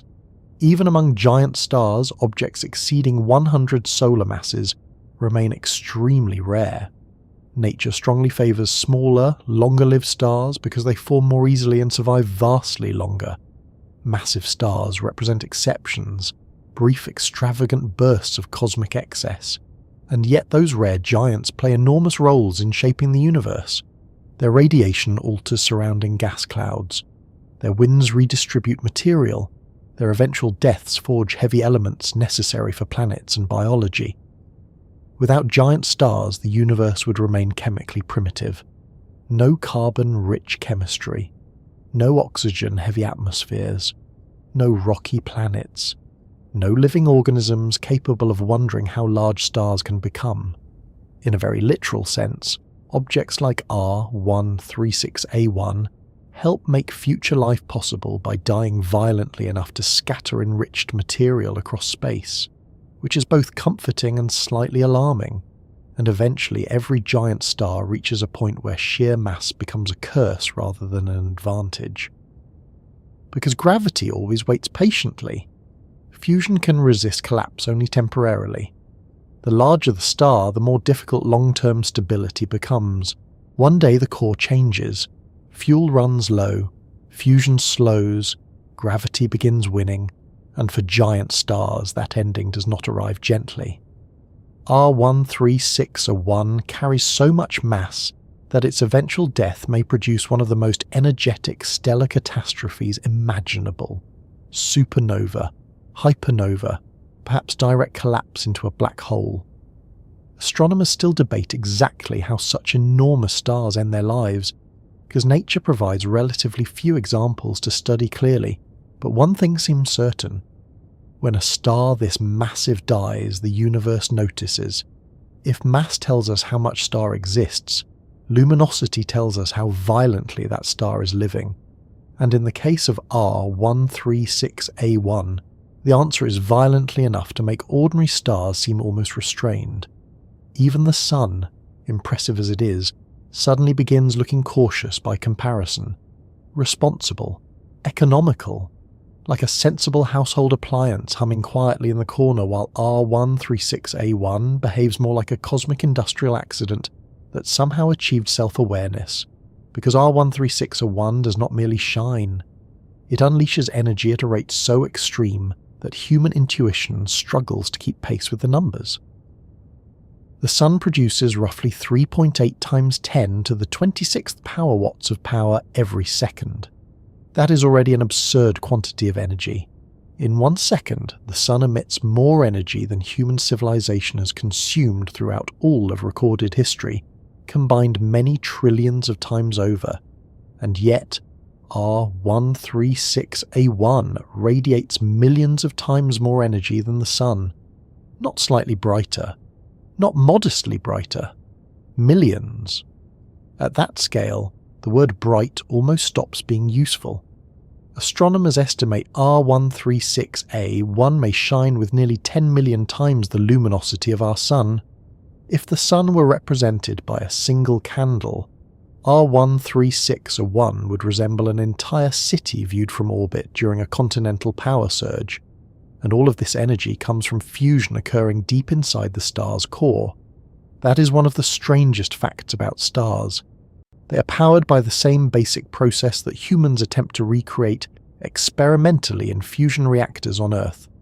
Hydrogen nuclei collide under enormous pressure and temperature, merging into helium while releasing energy according to Einstein's famous equation, E equals mc square A. Tiny amount of mass converts directly into energy. Inside the Sun, this process proceeds steadily and relatively efficiently. The Sun converts around 600 million tons of hydrogen every second. Roughly 4 million tons of that mass become pure energy, which sounds dramatic because it is. But inside R136a1, fusion occurs under much more extreme conditions. The star's enormous mass creates crushing gravitational pressure in the core. Higher pressure means higher temperatures. Higher temperatures mean atomic nuclei collide more violently and more frequently. Fusion accelerates enormously. As a result, R136a1 burns through fuel at terrifying speed. The Sun can survive for around 10 billion years because it burns carefully. R136a1 is effectively throwing nuclear reactions at the problem continuously while sprinting toward destruction. Its total lifespan may only last a few million years. That difference reveals something fundamental about stellar physics. Stars do not scale gently. Doubling the mass of a star does not merely double its brightness. Luminosity rises much faster than mass. Giant stars become disproportionately more energetic as they grow larger, and eventually, objects like R136a1 approach levels where radiation itself begins destabilizing the star. To understand why, we need to talk about temperature. The Sun's surface temperature sits around 5,500 degrees Celsius, hot enough to vaporize absolutely everything humans have ever built without the slightest hesitation, hot enough that even imagining direct contact feels emotionally unreasonable. Yet by stellar standards, the Sun is fairly moderate. R136a1 reaches surface temperatures exceeding 50,000 degrees Celsius. Some estimates push even higher. At those temperatures, matter behaves under astonishing conditions. Atoms become heavily ionized. Radiation floods outward primarily in ultraviolet wavelengths. The star glows blue-white because hotter objects emit shorter wavelengths of light. This is one of those fascinating astronomical details invisible to everyday experience. Humans instinctively associate red with hotter temperatures because of fire and heated metal. But in stellar physics, blue stars are hotter than red stars. A red star is relatively cool. A blue star is terrifying, and R136a1 belongs firmly in the terrifying category. Its surface emits enormous amounts of ultraviolet radiation, far more energetic than visible light. If Earth somehow orbited nearby, the atmosphere would not survive. Radiation would strip molecules apart rapidly. Oceans would evaporate. Surface temperatures would become catastrophic long before anyone had time to complain about sunscreen. Even at enormous distances, giant stars profoundly affect surrounding space. Inside the Tarantula Nebula, R136a1, and neighbouring massive stars flood the region with ultraviolet radiation powerful enough to ionize huge clouds of hydrogen gas. That is why the nebula glows so brightly. The gas itself is responding to constant bombardment from nearby giant stars. In a sense, the nebula is fluorescing beneath stellar violence. And perhaps the strangest part is that visible light represents only a small fraction of the energy involved. Stars like R136a1 emit enormous quantities of ultraviolet radiation, X-rays, and energetic stellar winds. Their influence extends far beyond what human eyes could safely perceive. The energy output is so intense that the star continuously strips away its own outer layers. This happens because photons carry momentum. Ordinarily, light feels weightless to us. Sunlight warms your skin but does not physically shove you backward across the room, which is probably for the best socially. But in giant stars, the sheer number of photons becomes overwhelming. Radiation pressure grows enormous. Every second, vast streams of light push outward from the star's interior, colliding with surrounding plasma and accelerating material into space. The result is a stellar wind so powerful that R136a1 loses mass continuously. The star is effectively evaporating through brightness alone. Imagine a bonfire burning so intensely that chunks of the fire itself begin blasting away into the air at millions of kilometers per hour. That is happening constantly. Astronomers estimate R136a1 may lose material at rates millions of times stronger than the solar wind emitted by the Sun. The outflowing particles race into surrounding space, colliding with gas clouds throughout the nebula. And because the star is so luminous, these winds are incredibly fast, thousands of kilometers per second. At those speeds, material expelled from the star could cross Earth in just a few seconds. Of course, there would not be much Earth left after direct exposure to such conditions, but the comparison helps communicate the violence involved. One remarkable thing about giant stars is how unstable they become near the upper mass limit. Smaller stars achieve long-term equilibrium relatively easily. Massive stars struggle constantly against their own energy output. R136a1 exists dangerously close to the Eddington limit, the point where outward radiation pressure nearly equals inward gravity. Near that boundary, even slight changes in internal conditions can destabilize portions of the star. The outer layers become difficult to hold on to. Mass loss increases. Brightness fluctuates. The star begins behaving less like a calm object and more like a controlled catastrophe. And still, somehow it survives, at least temporarily. Inside the core, temperatures reach levels difficult to describe meaningfully without abandoning normal human experience entirely. Tens of millions of degrees, perhaps more. Under such conditions, matter no longer resembles anything familiar. Plasma dominates. Atomic nuclei move at extraordinary speeds. Fusion reactions occur continuously. Energy generated in the core begins a long outward journey toward the surface. That journey itself is astonishing. Photons produced near the center of a star do not travel straight outward immediately. Inside dense stellar interiors, light gets repeatedly absorbed and re-emitted by surrounding matter. A single photon may bounce around randomly for thousands or even millions of years before finally escaping the surface. Which means sunlight striking Earth today may originate from energy generated deep inside the sun long before humans built pyramids or invented agriculture. Inside R136a1, conditions become even more extreme. Energy transport occurs through complicated combinations of radiation and convection. Turbulent motion stirs stellar material. Immense pressure gradients reshape the internal structure. The star becomes less like a simple glowing sphere and more like a gigantic unstable engine operating near failure. And because the star burns fuel so rapidly, its evolution proceeds much faster than ordinary stars. The Sun spends billions of years fusing hydrogen steadily. R136a1 tears through equivalent stages at astonishing speed. This creates a curious paradox about giant stars. They are among the brightest objects in the universe, yet they live some of the shortest lives. Brilliance and fragility become deeply connected. A red dwarf star may survive for trillions of years precisely because it burns slowly and efficiently. R136a1 sacrifices longevity for extraordinary luminosity. It spends energy recklessly, almost extravagantly. There is something oddly human about that behavior. Not scientifically, certainly. Stars do not possess intentions or personalities, but emotionally giant stars feel dramatic, temporary, excessive. They blaze with astonishing intensity before collapsing quickly compared to calmer stellar neighbours. And because these stars are so luminous, they dominate their environments completely. If R136a1 replaced the Sun, Earth would not simply become warmer. The entire architecture of the solar system would change. Radiation pressure alone would disrupt planetary atmospheres. Temperatures would rise beyond survivable levels instantly.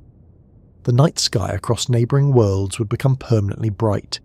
Even distant outer planets would receive more energy than Earth currently receives from the Sun.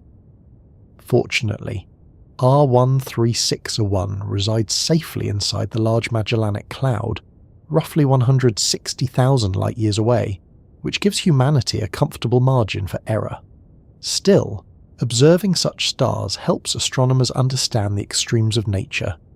The universe permits objects operating at astonishing energy levels, and that energy shapes galaxies.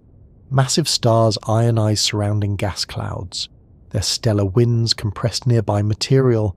Their radiation alters chemistry across entire nebula regions. Eventually, their deaths trigger supernova explosions capable of briefly outshining whole galaxies. Without giant stars, cosmic evolution would proceed very differently. Heavy elements necessary for planets and life would form less efficiently.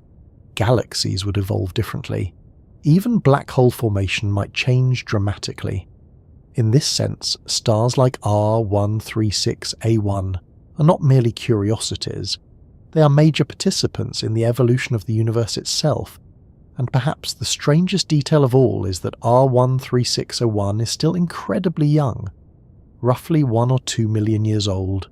That is almost nothing in cosmic terms. Dinosaurs survived on Earth far longer than that. Some stars near our solar system are thousands of times older. Yet, R136a1 already radiates with unimaginable intensity while actively destroying itself through stellar winds. It is living at maximum speed from the very beginning. That pace cannot continue forever. Eventually, the hydrogen fuel in the core will diminish. Fusion processes will shift.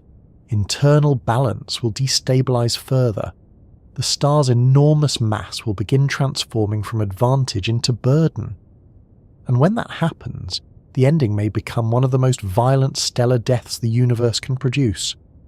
But before we reach the collapse itself, there is another important question hidden inside R136a1's extraordinary brightness. How can something so luminous survive at all without immediately tearing itself apart? One of the strangest things about stars is that the biggest ones die first. At first glance, that feels completely backwards.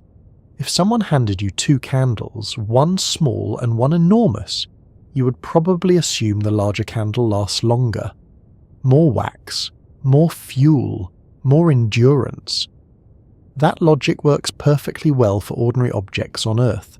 Stars, however, operate according to a far less emotionally reassuring system. In stellar physics, having more fuel often means destroying it much faster. And no known star demonstrates that more dramatically than R136a1. Despite containing hundreds of times the mass of the Sun and producing millions of times more energy, R136a1 may survive only a few million years before reaching catastrophic collapse. Meanwhile, tiny red dwarf stars elsewhere in the universe will quietly continue glowing for trillions of years, long after galaxies themselves begin changing shape. The universe, it seems, rewards moderation. Giant stars ignore moderation entirely. To understand why, we need to return once again to gravity, because gravity controls nearly everything stars do. It determines how they form, how hot their cores become, how quickly fusion occurs, and ultimately how they die. When a star forms, gravity pulls enormous quantities of gas inward. The more mass the star gathers, the stronger gravity becomes. That stronger gravity compresses the core more intensely, increasing both pressure and temperature. And fusion reactions are extremely sensitive to temperature. A modest increase in core temperature can dramatically accelerate fusion rates. This is where giant stars begin getting themselves into trouble. the Sun's core temperature reaches around 15 million degrees Celsius. Under those conditions, hydrogen nuclei fuse steadily into helium through a process called the proton-proton chain. The reactions occur slowly enough that the Sun can maintain stability for roughly 10 billion years. R136a1 operates under vastly more extreme conditions. Its enormous gravitational pressure drives core temperatures far higher. Fusion accelerates enormously. Energy floods outward at astonishing rates. Radiation pressure grows intense. Luminosity skyrockets. And fuel consumption becomes absolutely reckless. The relationship between stellar mass and lifespan is deeply uneven. A star twice as massive as the Sun does not live half as long. It may live only a fraction as long because luminosity rises dramatically with increasing mass. Massive stars burn disproportionately brighter, and brightness represents energy expenditure. A useful analogy might involve engines. Imagine two vehicles. One drives carefully at efficient speed, conserving fuel for a long journey. The other operates permanently at maximum acceleration, with the engine screaming continuously while parts fall off behind it on the highway. R136a1 is very much the second vehicle. The star generates so much energy that it tears through nuclear fuel with astonishing speed. Every second, enormous quantities of hydrogen fuse inside the core. Radiation pours outward. Stellar winds eject mass into surrounding space. The star is essentially spending its entire existence in emergency overdrive, and because it burns so intensely, it evolves rapidly. Ordinary stars progress through relatively stable phases lasting billions of years. Giant stars race through evolutionary stages almost recklessly. Core conditions change quickly. New fusion processes ignite sooner. Instability develops earlier. It is rather like comparing a slow-burning campfire to an industrial blast furnace operating without safety regulations. There is also another important detail here. Massive stars are not especially efficient. That sounds strange initially, because giant stars seem overwhelmingly powerful, yet efficiency and power are not the same thing.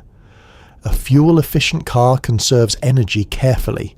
A drag racer produces extraordinary output while consuming enormous quantities of fuel rapidly. Massive stars behave like cosmic drag racers. They generate incredible luminosity, but the cost is shortened lifespan. And in the case of R136a1, the cost becomes extreme. Astronomers estimate the star may only survive around 2 to 3 million years total before collapsing or exploding. Some estimates vary slightly, but regardless of the exact number, the lifespan remains astonishingly short by stellar standards. For perspective, the Sun is roughly 4.6 billion years old. Earth itself formed billions of years ago. Complex life evolves slowly across immense stretches of time. R136a1 may complete its entire existence in less time than some geological features on Earth remain stable. That brevity changes how astronomers think about giant stars. When observing R136a1, scientists are witnessing a very temporary phenomenon. The star exists during a narrow cosmic moment before instability eventually overwhelms it. In fact, the star has already spent a significant portion of its likely lifespan, and it is still extremely young. That combination feels almost paradoxical. Young in age, old in stellar exhaustion. Because giant stars age rapidly internally, fusion inside a star creates a delicate balancing act between outward pressure and inward gravity. As long as hydrogen fusion continues efficiently in the core, the star remains relatively stable, but hydrogen cannot last forever. Eventually the core composition changes, helium accumulates, temperatures rise further, new fusion processes begin. In smaller stars like the Sun, these transitions occur gradually across billions of years. In massive stars, they happen rapidly and violently. The star races from one fusion stage to the next because the core conditions are already so extreme. and each new stage becomes shorter than the previous one. Hydrogen fusion lasts longest, helium fusion proceeds faster, carbon fusion accelerates further. Oxygen and silicon fusion can occur astonishingly quickly near the end. For the most massive stars, final fusion stages may last mere days before collapse. Imagine a giant star spending millions of years preparing for disaster, then suddenly racing through its final internal transformations almost frantically. That is essentially what happens. R136a1 is currently burning hydrogen primarily, but eventually it will move toward heavier fusion processes if enough mass remains after stellar winds strip material away. And those stellar winds are another reason giant stars live short lives. The Sun loses some material through the solar wind, certainly, but compared to R136a1, the Sun's mass loss is almost polite. R136a1 blasts matter into surrounding space continuously through radiation-driven winds. The star is so luminous that photons themselves push enormous amounts of material outward. This means the star is not only burning fuel rapidly internally, it is also physically throwing portions of itself away. Every year, tremendous quantities of stellar material escape into the surrounding Tarantula Nebula. Over time, the cumulative mass loss becomes enormous. Astronomers believe R136a1 may have already shed dozens of solar masses since formation. That detail matters because stellar mass strongly influences evolution.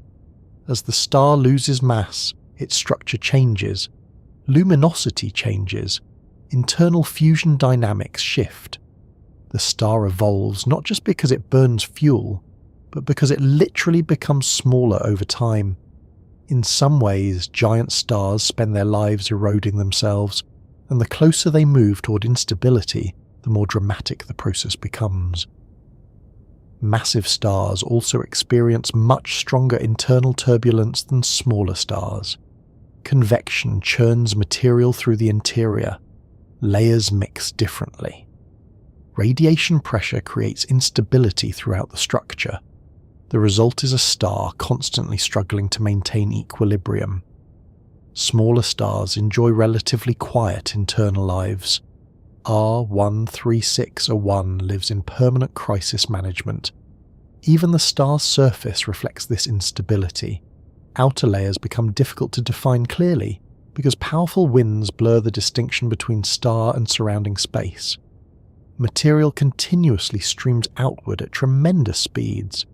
In a sense, giant stars are partially dissolving while they live, and yet despite all this instability, they remain profoundly important to the universe.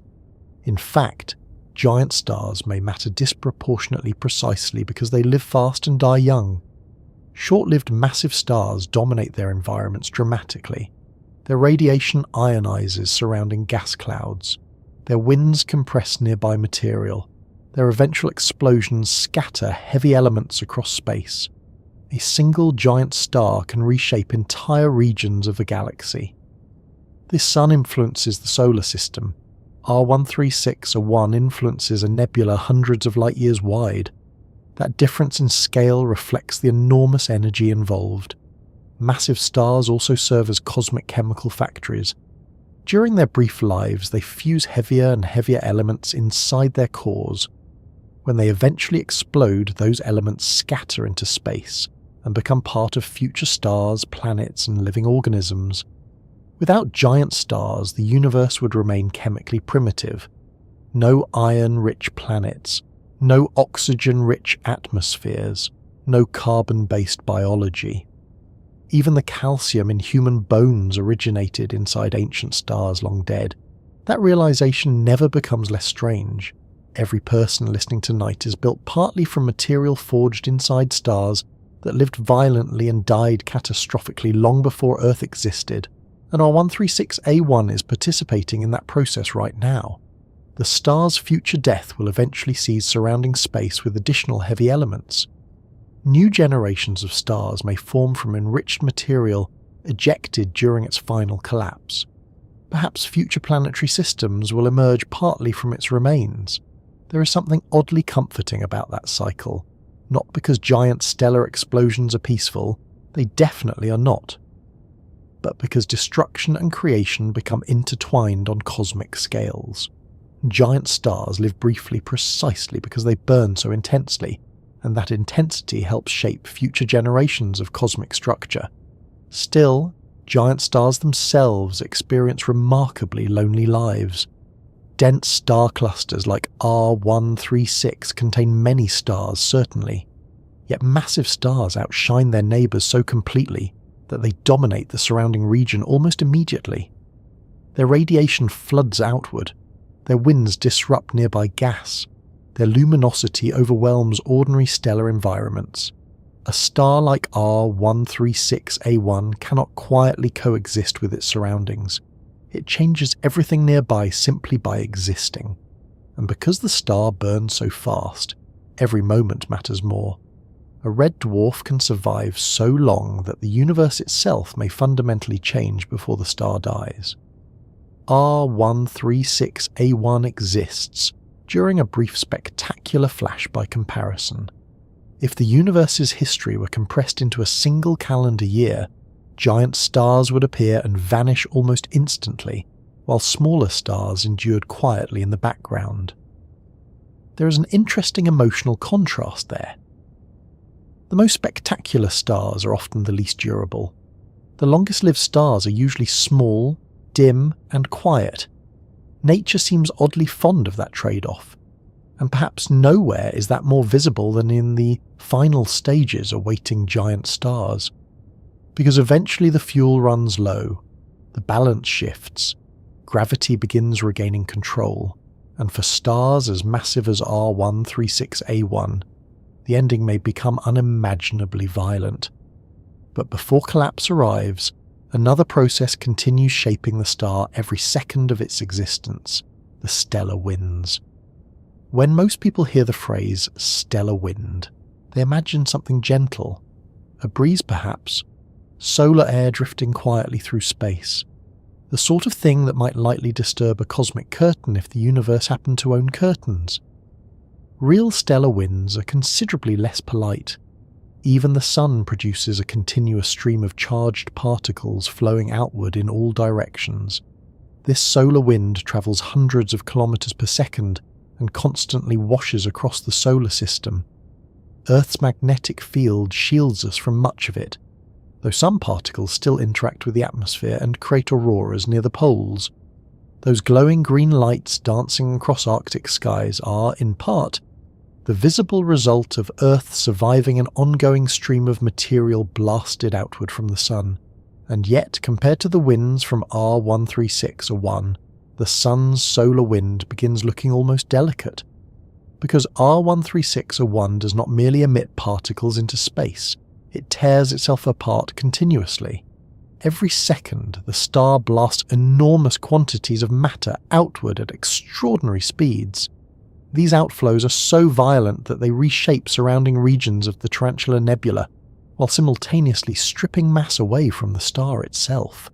In other words, R136a1 spends its life slowly evaporating through sheer brightness.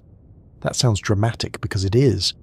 The reason stellar winds become so powerful in giant stars begins once again with radiation.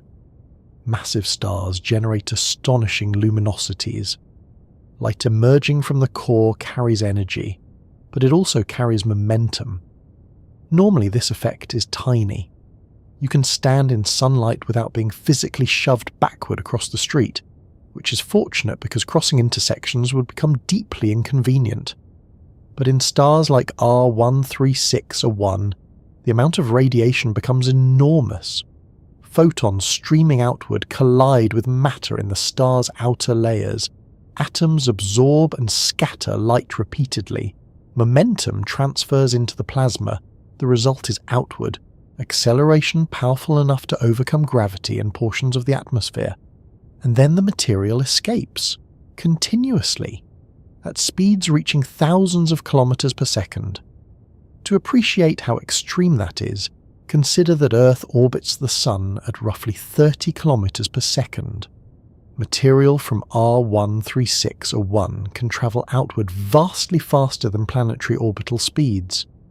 The star's wind is less like ordinary air movement and more like an expanding storm of high-energy plasma racing violently into surrounding space. Astronomers estimate R136a1 loses enormous amounts of mass through these winds every year.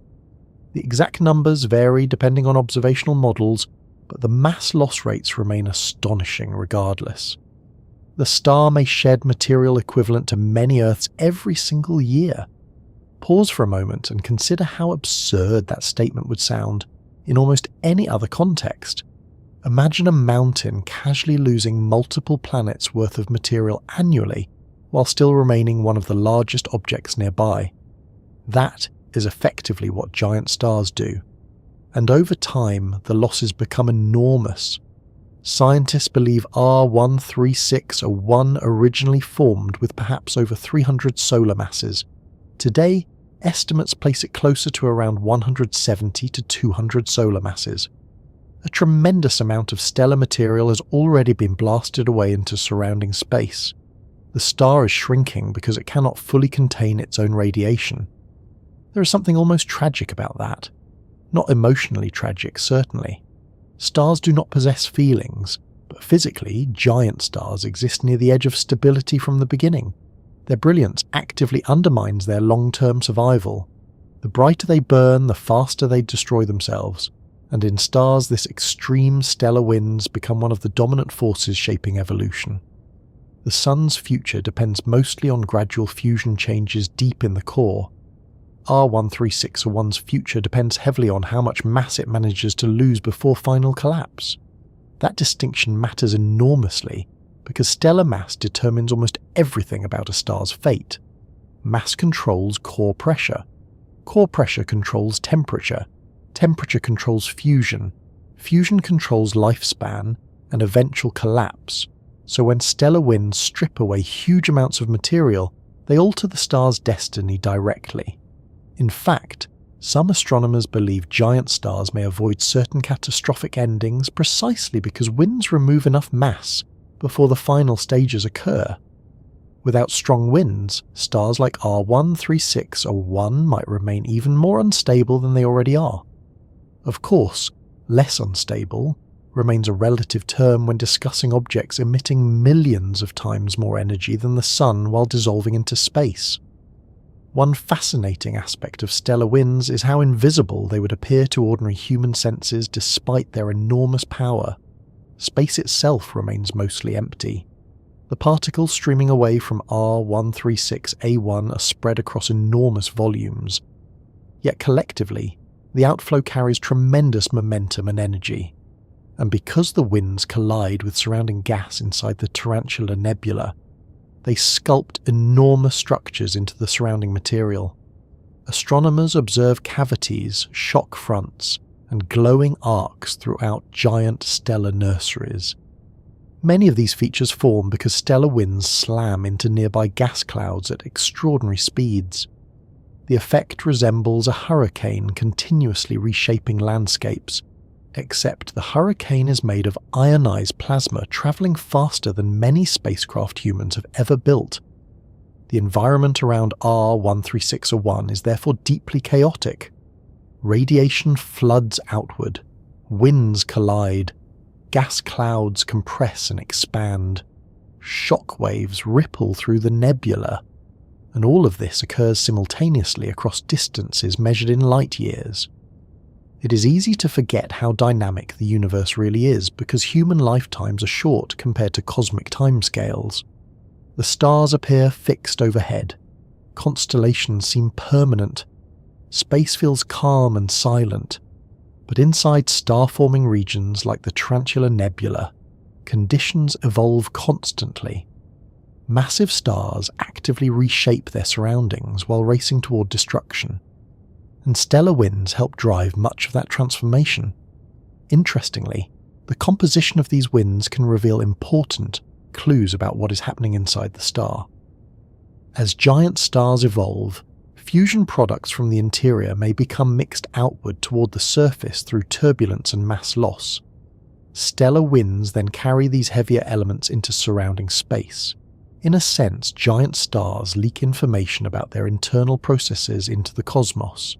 Astronomers studying spectral lines in stellar winds can determine which elements are present, how fast the material moves, and how the star itself is evolving. This becomes especially important for Wolf-Rayet stars like R136a1. Wolf-Rayet stars represent an advanced stage of massive stellar evolution, where strong winds expose deeper layers of the star. Their spectra reveal unusual abundances of helium, nitrogen, carbon, or oxygen, depending on evolutionary stage. The star's own atmosphere gets peeled away gradually, exposing material processed by nuclear fusion deep inside. It is rather like watching erosion strip layers from a mountain, except the mountain is made of plasma and emits enough radiation to sterilize planetary systems. The winds from R136a1 are also intensely hot. Not warm in any ordinary sense. The outflowing plasma reaches temperatures of tens of thousands or even millions of degrees in some regions where shocks occur. Charged particles collide violently. Magnetic fields twist and accelerate material further. The result is an environment hostile to almost anything resembling stability.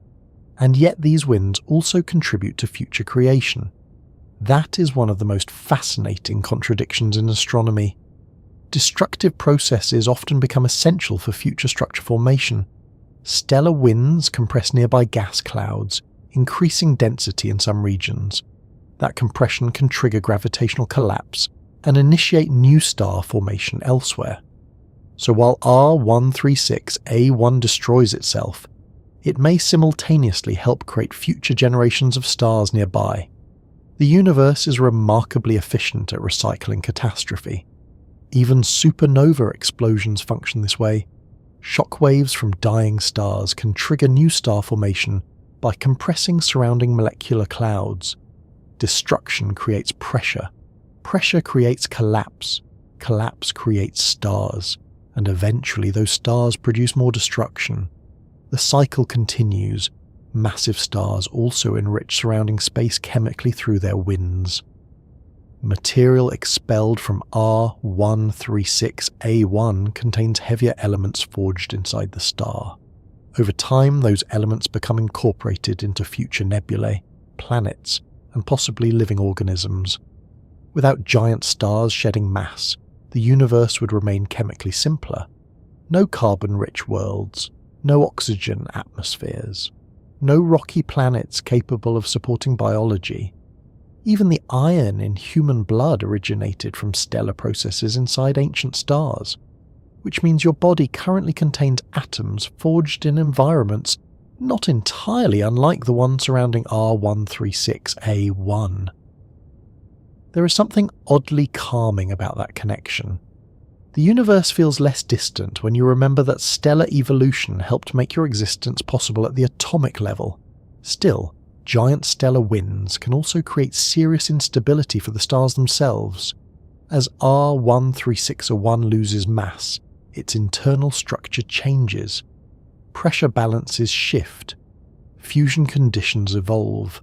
The star gradually transforms throughout its lifetime, and because the winds are so strong, this transformation happens quickly. Ordinary stars evolve slowly enough that stability dominates most of their existence. Giant stars race through changes rapidly. Some researchers suspect that stars near the upper mass limit may never achieve long-term equilibrium at all. Instead, they might experience episodic eruptions, enhanced mass loss phases, or unstable transitions throughout their lives. There are stars elsewhere in the universe that occasionally brighten dramatically as they eject huge quantities of material. These events can resemble smaller supernovae temporarily. Massive stars behave unpredictably because they live so close to instability. R136a1 likely experiences continuous turbulence beneath its outer layers. Radiation pressure pushes outward aggressively. Stellar winds accelerate matter away constantly. Internal convection churns material through the interior. The star survives through dynamic balance rather than calm stability, and eventually even those enormous winds may not be enough to save it. because while stellar winds reduce mass over time, gravity continues waiting patiently at the centre. Fusion can resist collapse only while fuel remains available. Once the core changes enough, once nuclear burning can no longer support the crushing weight above it, the entire balance fails. For ordinary stars like the Sun, that ending unfolds gradually across millions of years. For giant stars, the transition may happen astonishingly fast. And when stars as massive as R136a1 finally collapse, the resulting explosion may rank among the most energetic events in the universe. Human beings have a fascinating habit of asking catastrophic hypothetical questions right before bed. What if an asteroid hit Earth? What if the moon disappeared? What if a black hole entered the solar system? And eventually, somewhere along the line, someone inevitably asks what would happen if R136a1 replaced the Sun. The short answer is that it would solve most of humanity's long-term problems by very rapidly eliminating humanity. The longer answer is considerably more interesting, because replacing the Sun with R136a1 would not merely make Earth hotter. It would fundamentally transform the entire structure and behaviour of the solar system almost instantly. The scale of the star's radiation, luminosity, stellar winds and gravity would overwhelm nearly every familiar condition humans associate with planetary existence. And the truly unsettling part is this: many of the catastrophic effects would occur before the star even physically arrived. That's because stars influence their surroundings through radiation travelling at the speed of light. If R136a1 somehow replaced the Sun magically, Earth would continue orbiting normally for about 8 minutes before any visible changes occurred, because sunlight itself takes approximately 8 minutes to travel from the Sun to Earth. Those would be an unusually important 8 minutes. Birds would continue flying, cars would continue moving, people would continue checking phones while pretending not to, and then the first photons from R136a1 would arrive. At that moment, the solar system would effectively stop resembling the solar system. The brightness alone would become almost impossible to describe meaningfully. R136a1 shines with millions of times the luminosity of the Sun. Earth currently receives around 1,360 watts of solar energy per square metre at the top of the atmosphere. Replace the Sun with R136a1, and the incoming radiation would increase catastrophically. Temperatures would rise almost immediately. The atmosphere would begin heating rapidly. Oceans would start evaporating. Surface materials would struggle to remain chemically stable. And all of this would happen astonishingly fast, because the energy involved is so extreme. People often imagine planetary destruction as something dramatic but gradual, cities slowly burning beneath expanding heat. Reality would likely be far more abrupt and physically overwhelming. The atmosphere itself would become one of the first casualties. R136a1 emits enormous quantities of ultraviolet radiation, vastly more energetic than the sunlight Earth currently receives. Ultraviolet photons carry enough energy to strip electrons from atoms and molecules, a process called ionization. Earth's upper atmosphere already experiences ionization from solar radiation, but under R136a1's output, the process would intensify beyond anything remotely survivable. Molecules in the atmosphere would begin breaking apart rapidly. Ozone would disappear almost instantly. Nitrogen and oxygen chemistry would destabilize. The atmosphere would heat and expand dramatically. And because the radiation pressure is so intense, portions of the atmosphere could begin escaping into space entirely. This is not theoretical speculation in the abstract. Astronomers observe similar atmospheric stripping effects on planets orbiting extremely active stars elsewhere in the galaxy. Giant stars flood nearby space with radiation powerful enough to erode planetary atmospheres over time. R136a1 would simply perform the process with astonishing efficiency. And then there is the temperature problem.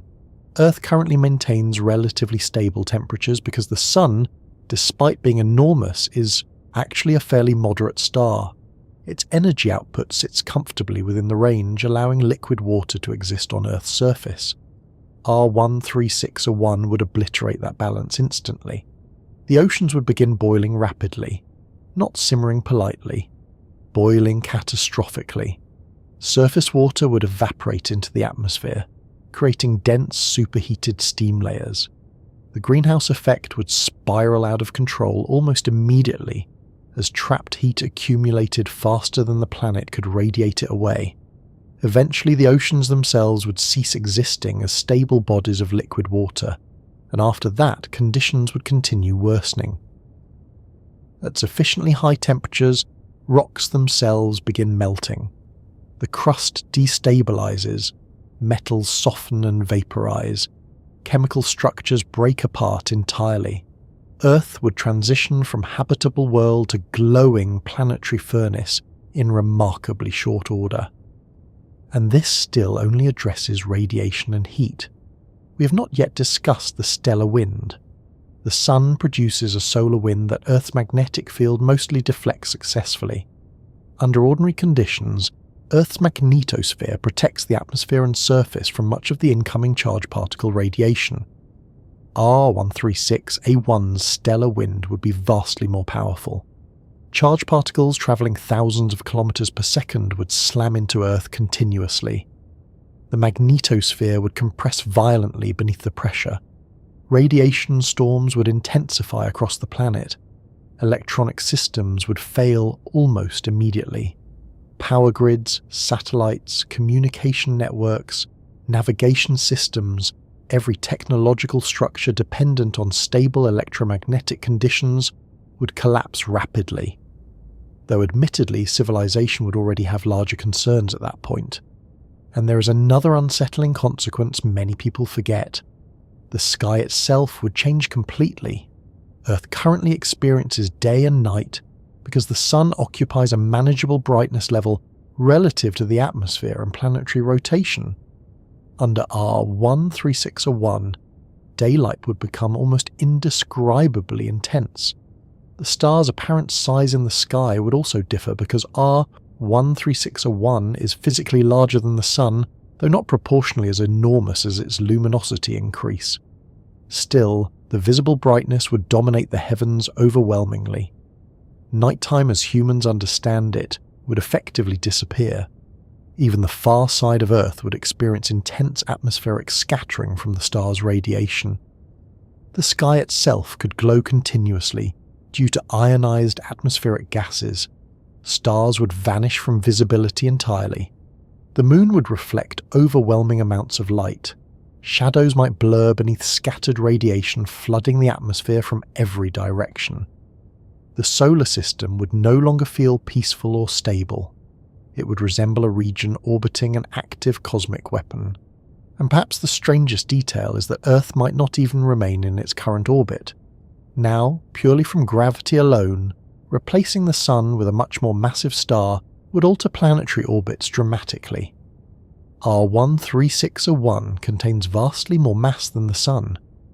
Under normal circumstances, Earth's orbit would no longer remain stable at one astronomical unit. The stronger gravity would pull planets inward into different orbital dynamics entirely. However, because this hypothetical assumes Earth somehow remains in roughly its current orbital distance for the sake of discussion, the radiative effects already destroy habitability long before orbital mechanics become the dominant concern. Still, the rest of the solar system would change too. Mars would become hotter than present-day Earth. Jupiter's moons could warm dramatically. Outer planets would receive more energy than inner planets currently do under the Sun. The Kuiper belt would illuminate faintly. Even distant icy bodies near the edge of the solar system would begin absorbing enormous quantities of radiation compared to their normal frozen darkness.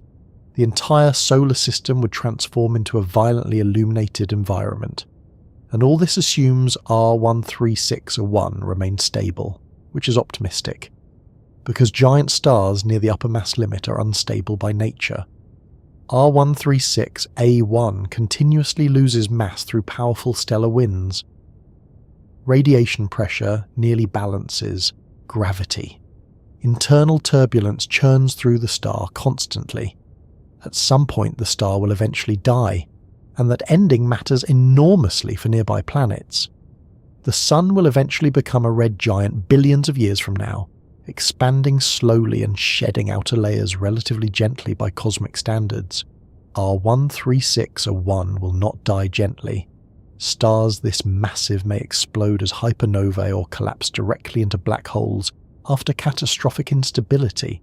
Some may produce gamma-ray bursts, focused beams of radiation among the most energetic events in the universe.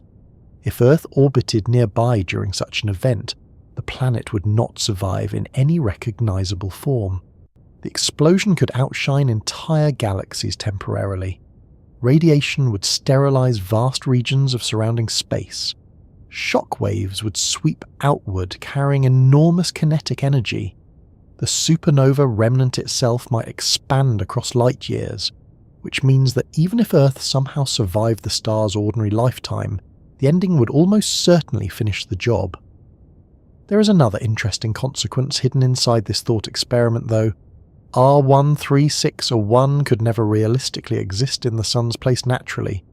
The conditions required to form giant stars differ enormously from those surrounding the Sun's birth.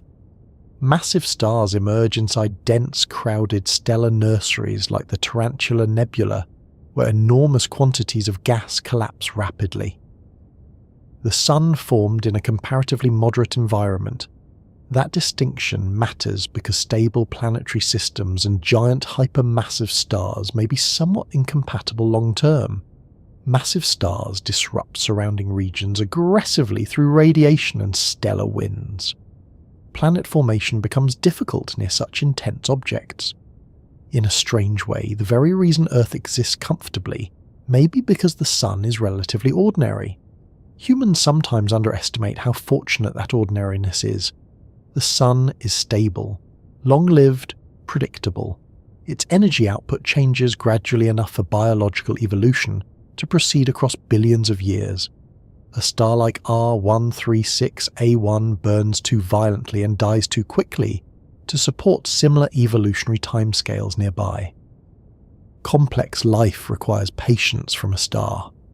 R136a1 has no patience whatsoever, and perhaps that is one of the most fascinating lessons giant stars teach us.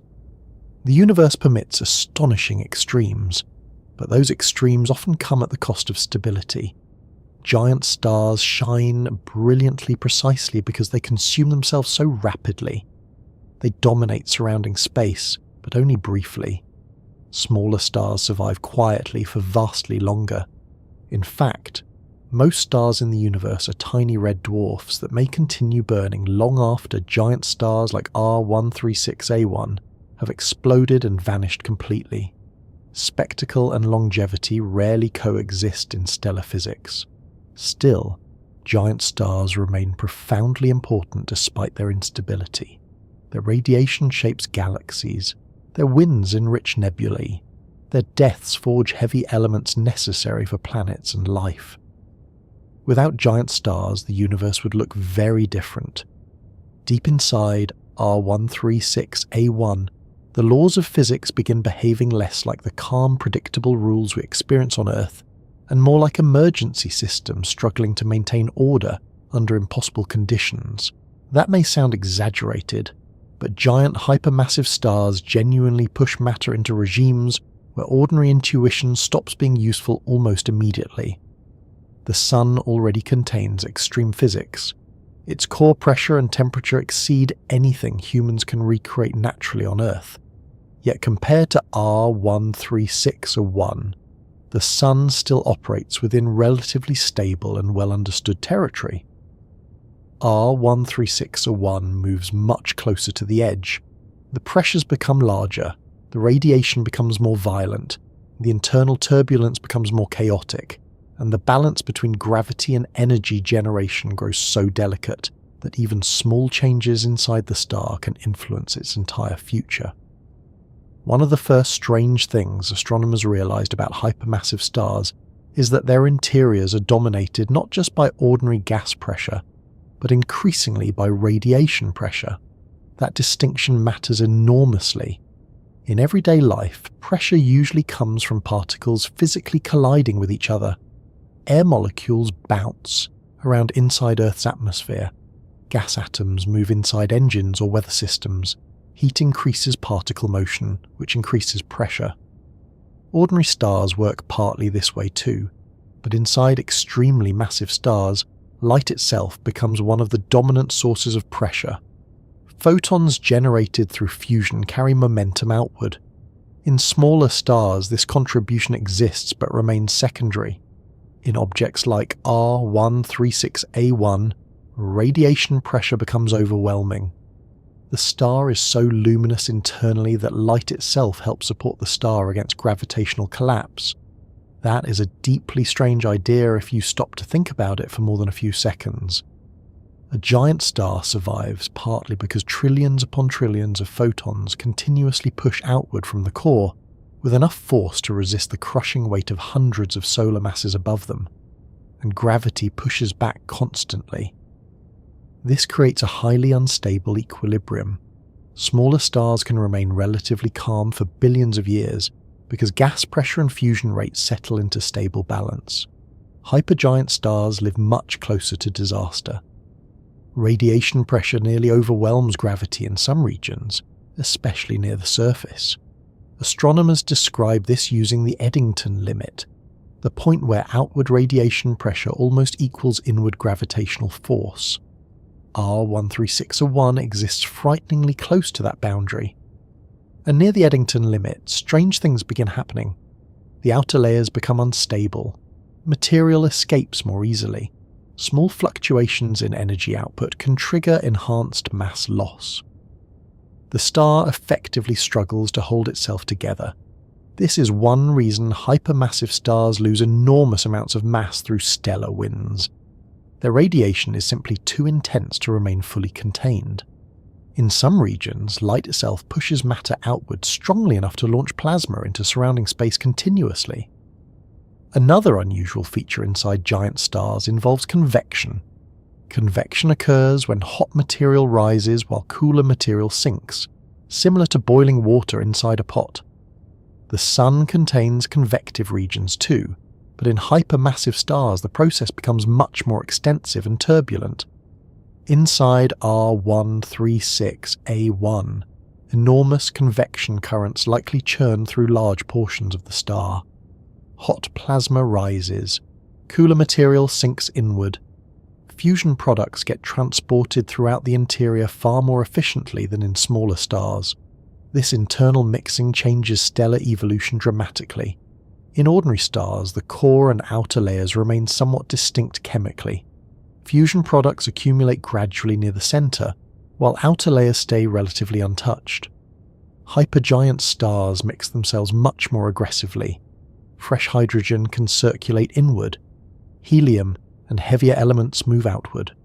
The star behaves more like a gigantic turbulent engine than a neatly layered sphere.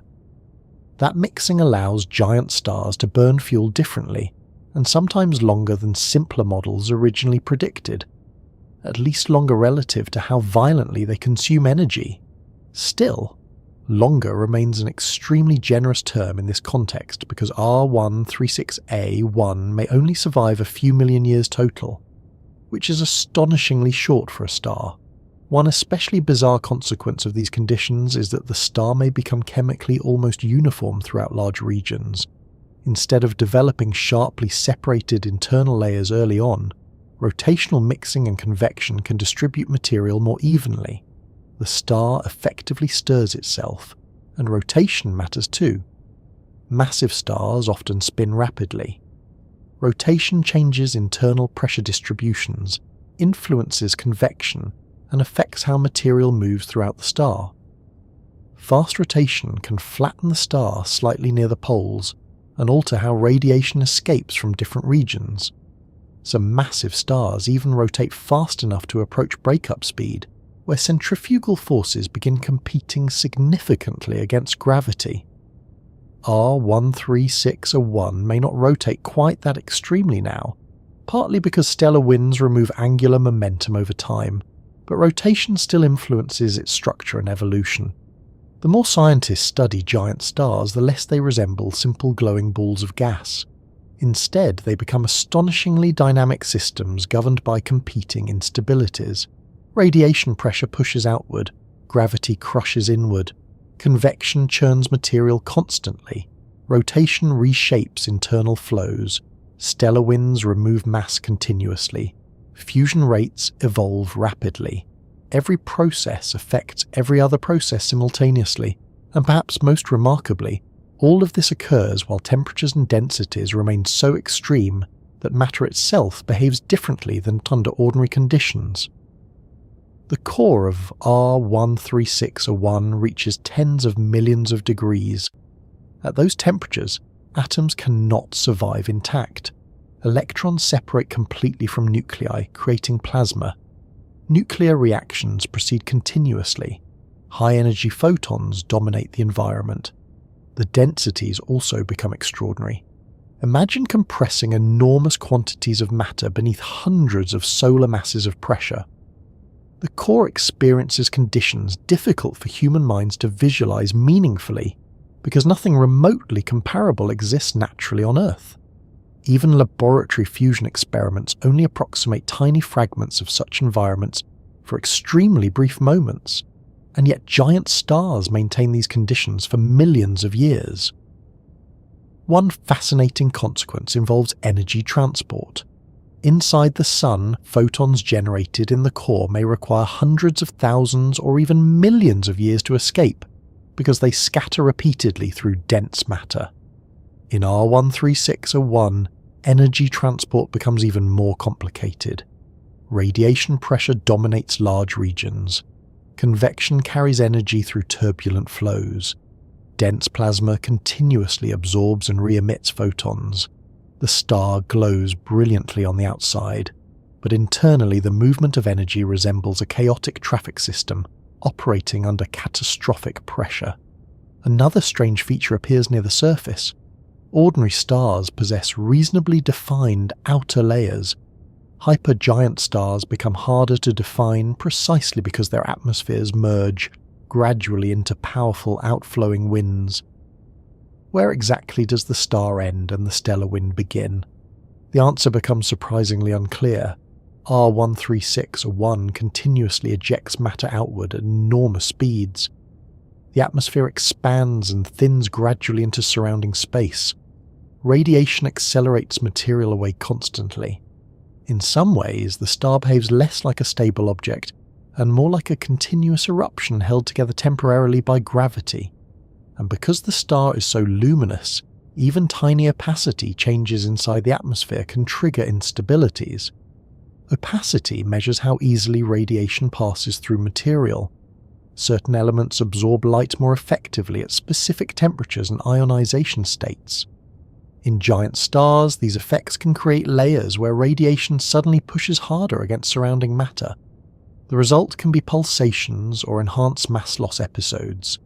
The star breathes unevenly, not rhythmically like a heartbeat, but dynamically, constantly adjusting under competing pressures. There are also theoretical questions about pair instability inside extremely massive stars. At sufficiently high temperatures, energetic gamma-ray photons inside the core can spontaneously convert into electron-positron pairs, gamma going to E- plus E+. This process sounds almost like science fiction, but it follows ordinary particle physics under extreme conditions.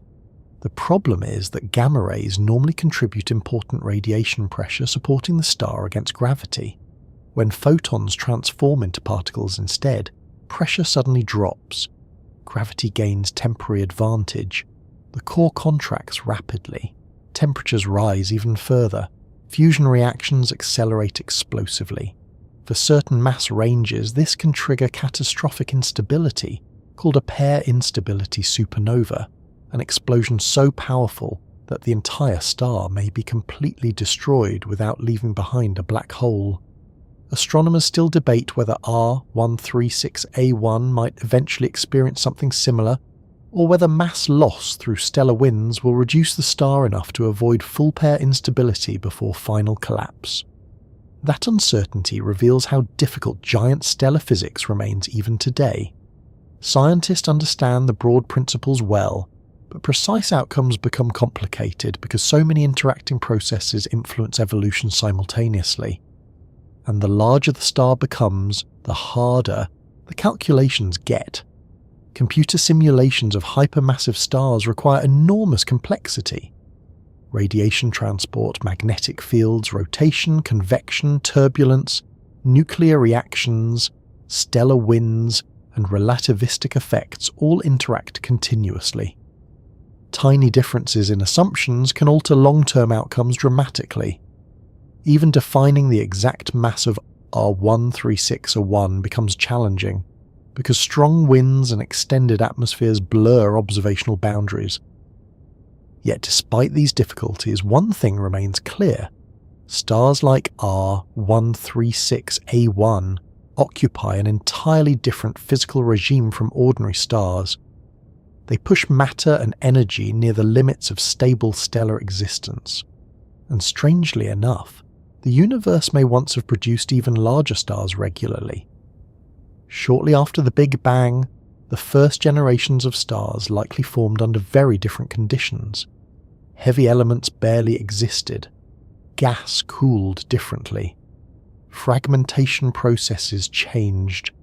Astronomers suspect primordial stars may have reached enormous masses routinely, perhaps even exceeding modern giants like R136a1.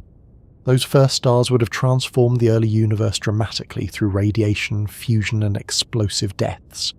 In some ways, R136a1 may represent a surviving glimpse of that older cosmic era, a modern example of physics once more common in the young universe. And yet despite all this complexity, despite all the equations and simulations and spectral analysis, there remains something emotionally strange about giant stars. They are temporary, violently temporary. R136a1 contains enough matter to build hundreds of solar systems, radiates with unimaginable power, reshapes surrounding nebulae, and pushes physics toward instability, yet it may survive only a few million years before collapsing. That imbalance between scale and lifespan feels almost unfair. Smaller stars endure quietly for trillions of years. The giants burn brilliantly and vanish early. But perhaps that brief intensity is exactly what makes them important. Because hypermassive stars do not simply exist. They transform everything around them while they live. And eventually, when the balance inside finally fails completely, the ending may become one of the most violent events the universe can produce. Which raises another fascinating question. If stars like R136a1 are so unstable today, what must conditions have looked like in the early universe, when giant stars may have been even more common? Roughly 13.8 billion years ago, the universe was a remarkably simple place. Not simple in the sense of being calm or gentle. The early universe was unimaginably hot, dense, and violent.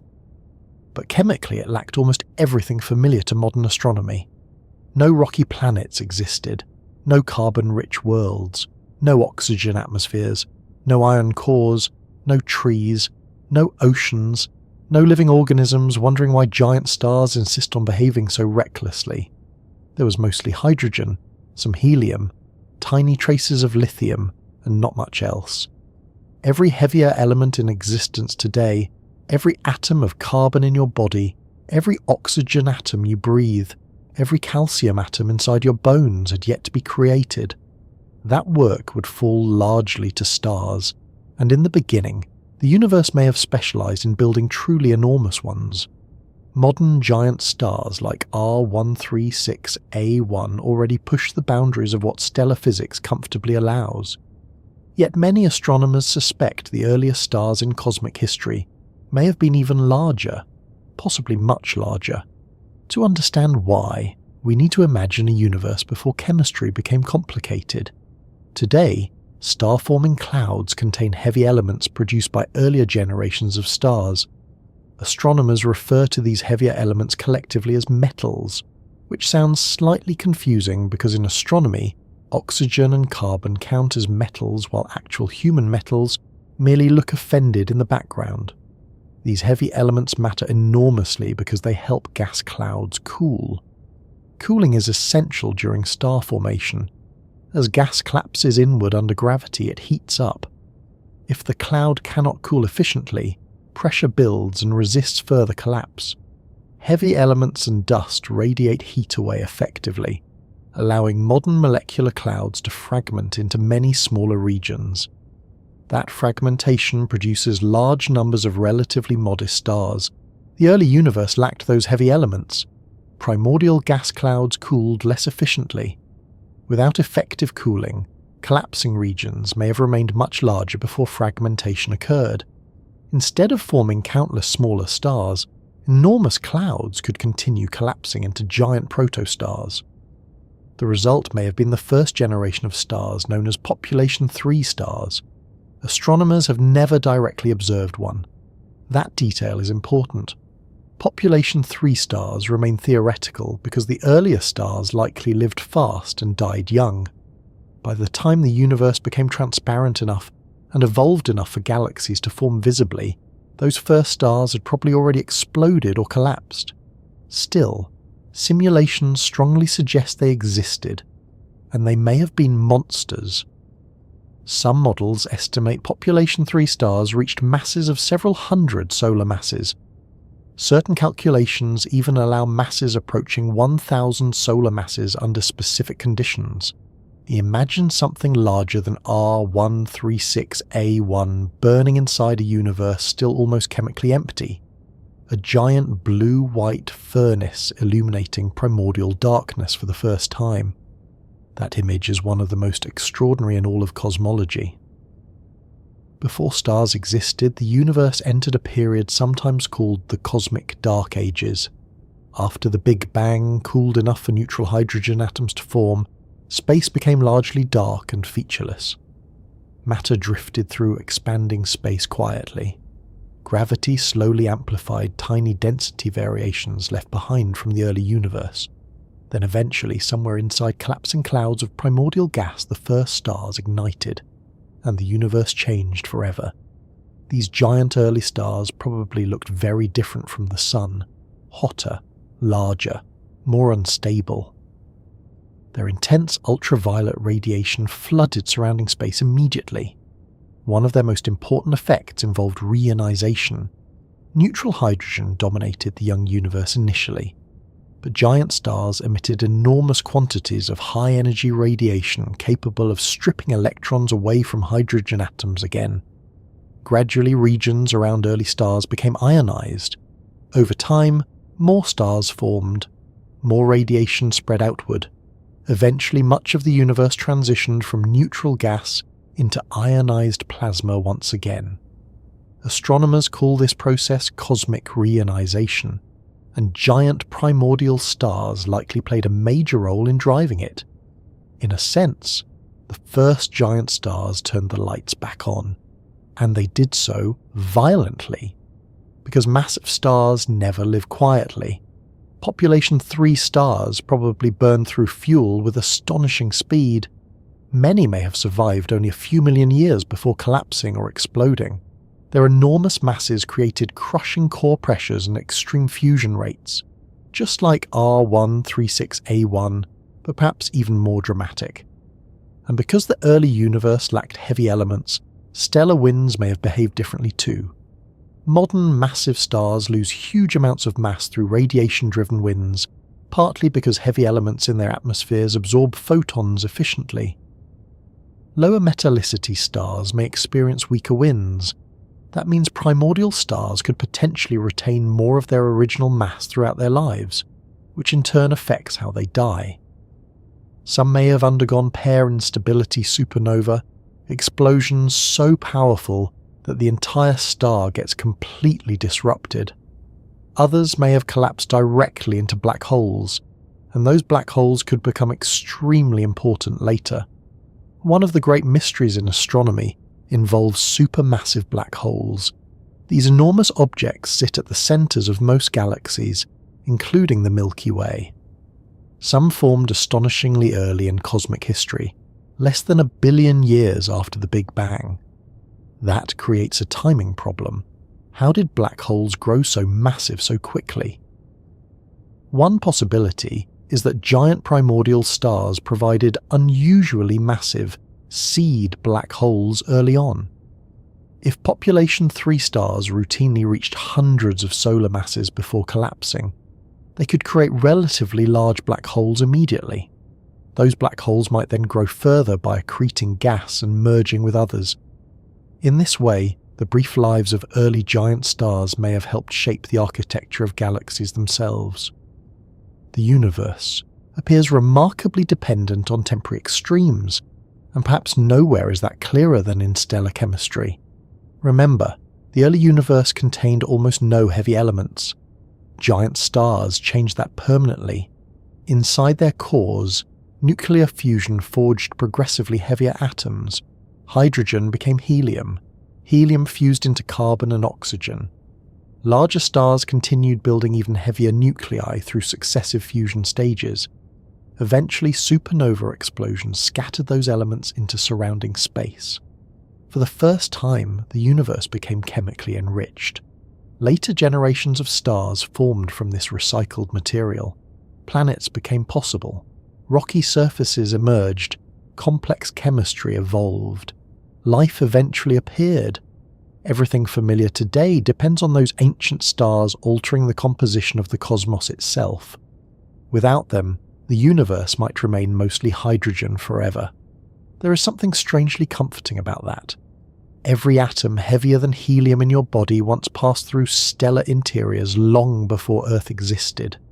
The calcium in your teeth, the iron in your blood, the oxygen filling your lungs, all originated from nuclear processes inside stars. You're quite literally assembled from ancient stellar debris, and giant stars accelerated that process enormously because they evolved so rapidly. A small red dwarf star may survive for trillions of years while contributing relatively little to cosmic chemical evolution.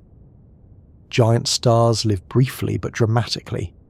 They flood galaxies with radiation and heavy elements quickly.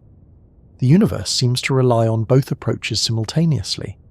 Quiet, long-lived stars for endurance, massive, unstable stars for transformation. Another fascinating aspect of primordial stars involves visibility. Modern astronomy relies heavily on observing light from distant objects, but the earliest stars remain extraordinarily difficult to detect directly because they existed so long ago and so briefly. Their light stretched enormously due to cosmic expansion. Their lifetimes were short. Many formed inside dense regions difficult to observe clearly. Still, astronomers continue searching for indirect evidence. The James Webb Space Telescope has already begun revealing galaxies from astonishingly early periods of cosmic history.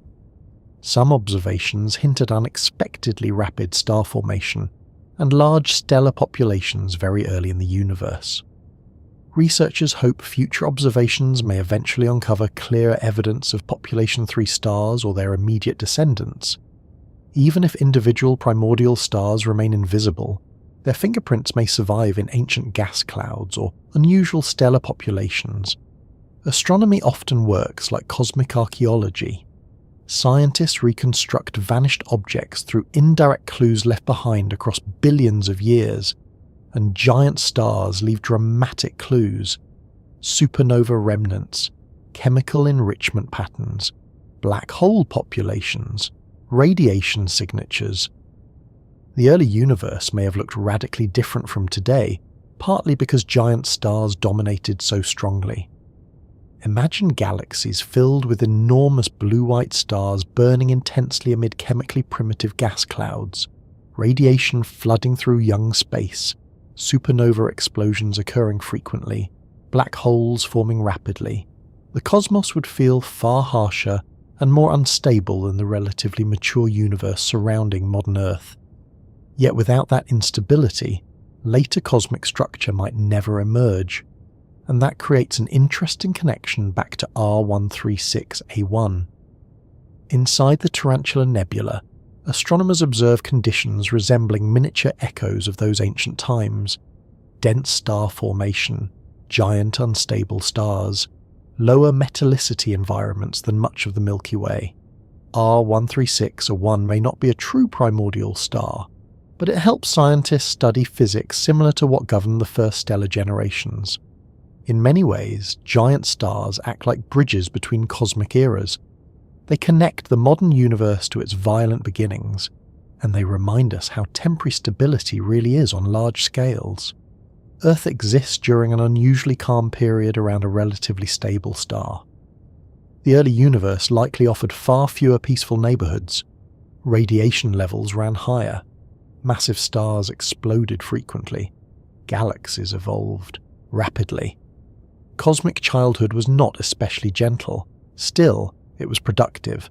The universe transformed chemically, structurally, and dynamically during those first stellar generations. Giant stars drove much of that change precisely because they burned so fast and died so violently. There is an almost paradoxical beauty in that. The shortest-lived stars often leave the deepest marks on cosmic history. And eventually, every giant star faces the same unavoidable problem. Fusion cannot continue forever. The core changes, pressure balance fails, gravity begins reclaiming control. For primordial giants, those endings may have created the first black holes and the first truly massive explosions in cosmic history. For R136a1, the ending still lies somewhere in the future. Nothing in the universe lasts forever, but giant stars seem especially aware of the arrangement. From the moment a hypermassive star like R136a1 ignites, its ending is already approaching unusually fast. The star burns through nuclear fuel with astonishing intensity, continuously losing mass through violent stellar winds while balancing precariously against gravity, and eventually gravity wins. The truly difficult question is not whether R136a1 will die. It is how. Because stars this massive exist in a strange region of stellar physics where several different catastrophic endings become possible.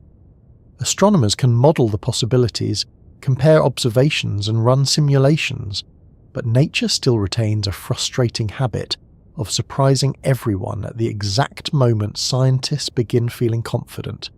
Still, we understand the broad outline reasonably well, and the broad outline is spectacularly violent. The first thing to remember is that stars survive only because fusion pushes outward against gravitational collapse. As long as nuclear reactions continue in the core, energy flows outward and maintains pressure strong enough to resist the enormous weight of the star pressing inward. Fusion is life for a star. When fusion fails, stability fails with it. For smaller stars like the Sun, this process unfolds relatively gradually.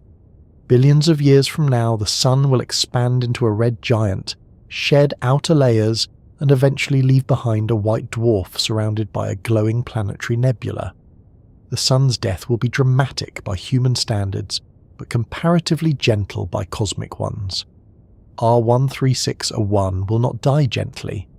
Massive stars experience a very different evolutionary path because their cores become hot enough to fuse progressively heavier elements. Hydrogen becomes helium, helium becomes carbon and oxygen. Larger nuclei form under increasing pressure and temperature. Each fusion stage generates energy for a shorter time than the last. Hydrogen fusion may last millions of years. Helium fusion proceeds more quickly. Carbon burning accelerates further. Near the end, silicon fusion can occur astonishingly fast. And eventually the star reaches iron. Iron is a problem. Fusion releases energy only while combining lighter elements into heavier ones up to iron. Beyond iron, fusion no longer produces net energy. Instead, it consumes energy. That means once a giant star builds a substantial iron core, the process supporting the star against gravity effectively stops working. The core can no longer generate enough outward pressure through fusion. Gravity suddenly gains the advantage, and when collapse begins inside a star this massive, it happens with terrifying speed. The core implodes catastrophically in less than a second. Matter falls inward at enormous velocities. Temperatures soar, densities rise beyond ordinary comprehension. Electrons and protons may combine into neutrons. Shock waves form deep inside the collapsing star. The entire structure destabilizes almost instantly. For many massive stars, this collapse triggers a core collapse supernova. The imploding core rebounds violently, generating an explosion capable of briefly outshining entire galaxies. Outer layers blast outward into space, carrying enormous kinetic energy and freshly forged heavy elements. Supernovae are among the most powerful explosions in the universe, but R136a1 may exceed even ordinary supernova territory. Because stars this massive introduce additional possibilities. One candidate ending is a hypernova. Hypernovae are essentially extremely energetic supernovae associated with exceptionally massive stars. They may release many times more energy than ordinary core collapse events, and can produce gamma-ray bursts under certain conditions. A gamma-ray burst deserves a moment of appreciation because it represents one of the most violent known phenomena in existence.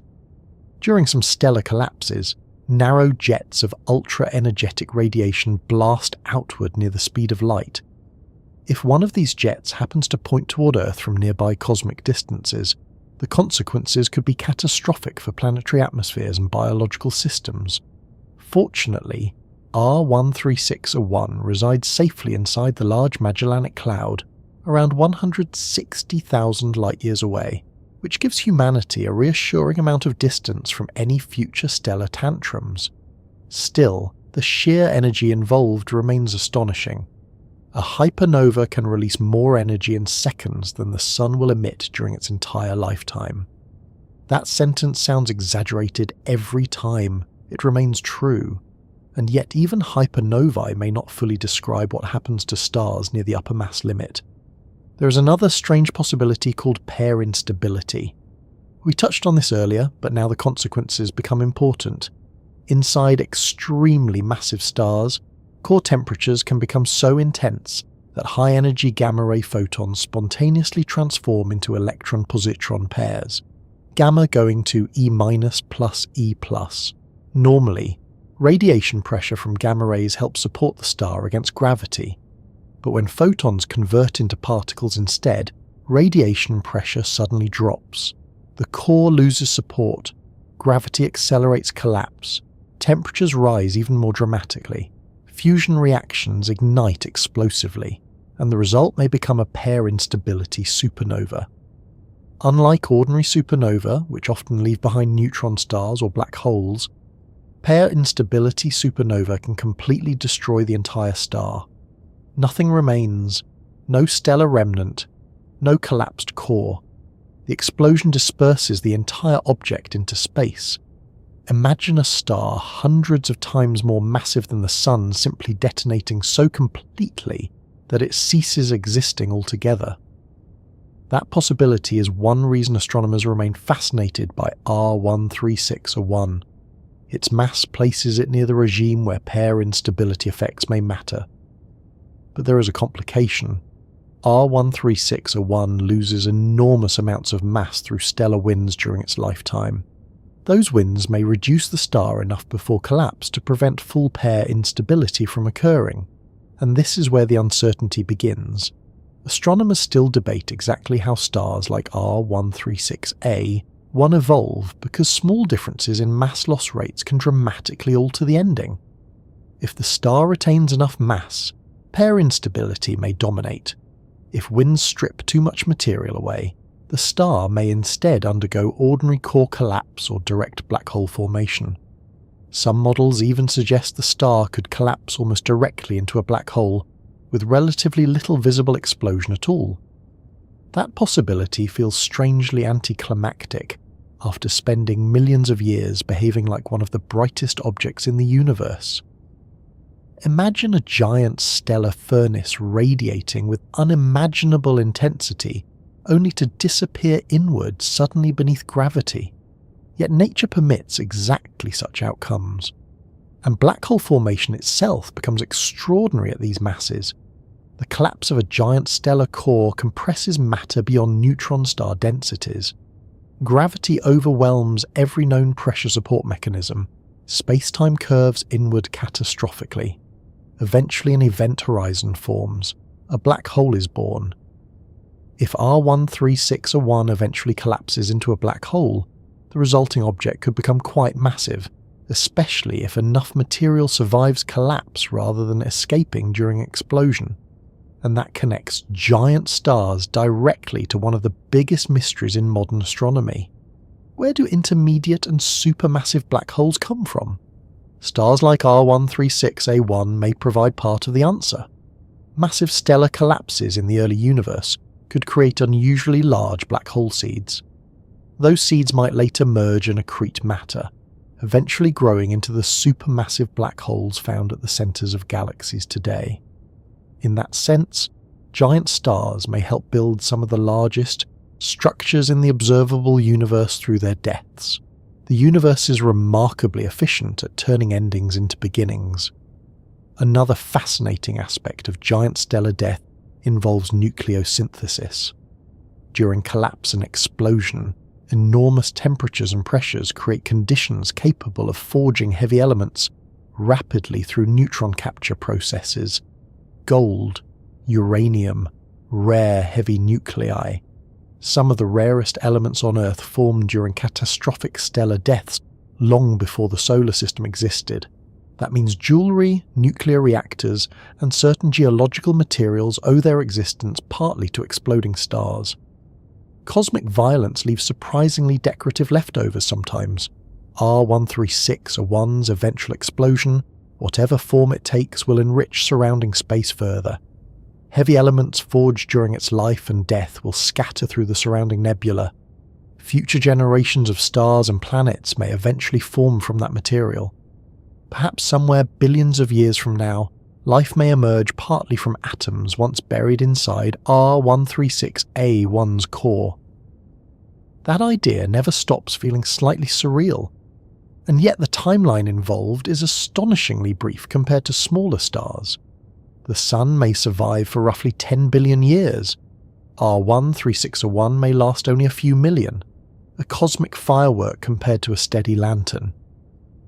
There is something oddly emotional about that contrast, even though stars themselves feel nothing. Giant stars achieve extraordinary brilliance precisely because they sacrifice longevity. Their lives are unstable, wasteful, violent, and transformational. The universe allows spectacular excess, but only temporarily. One especially haunting thought involves visibility.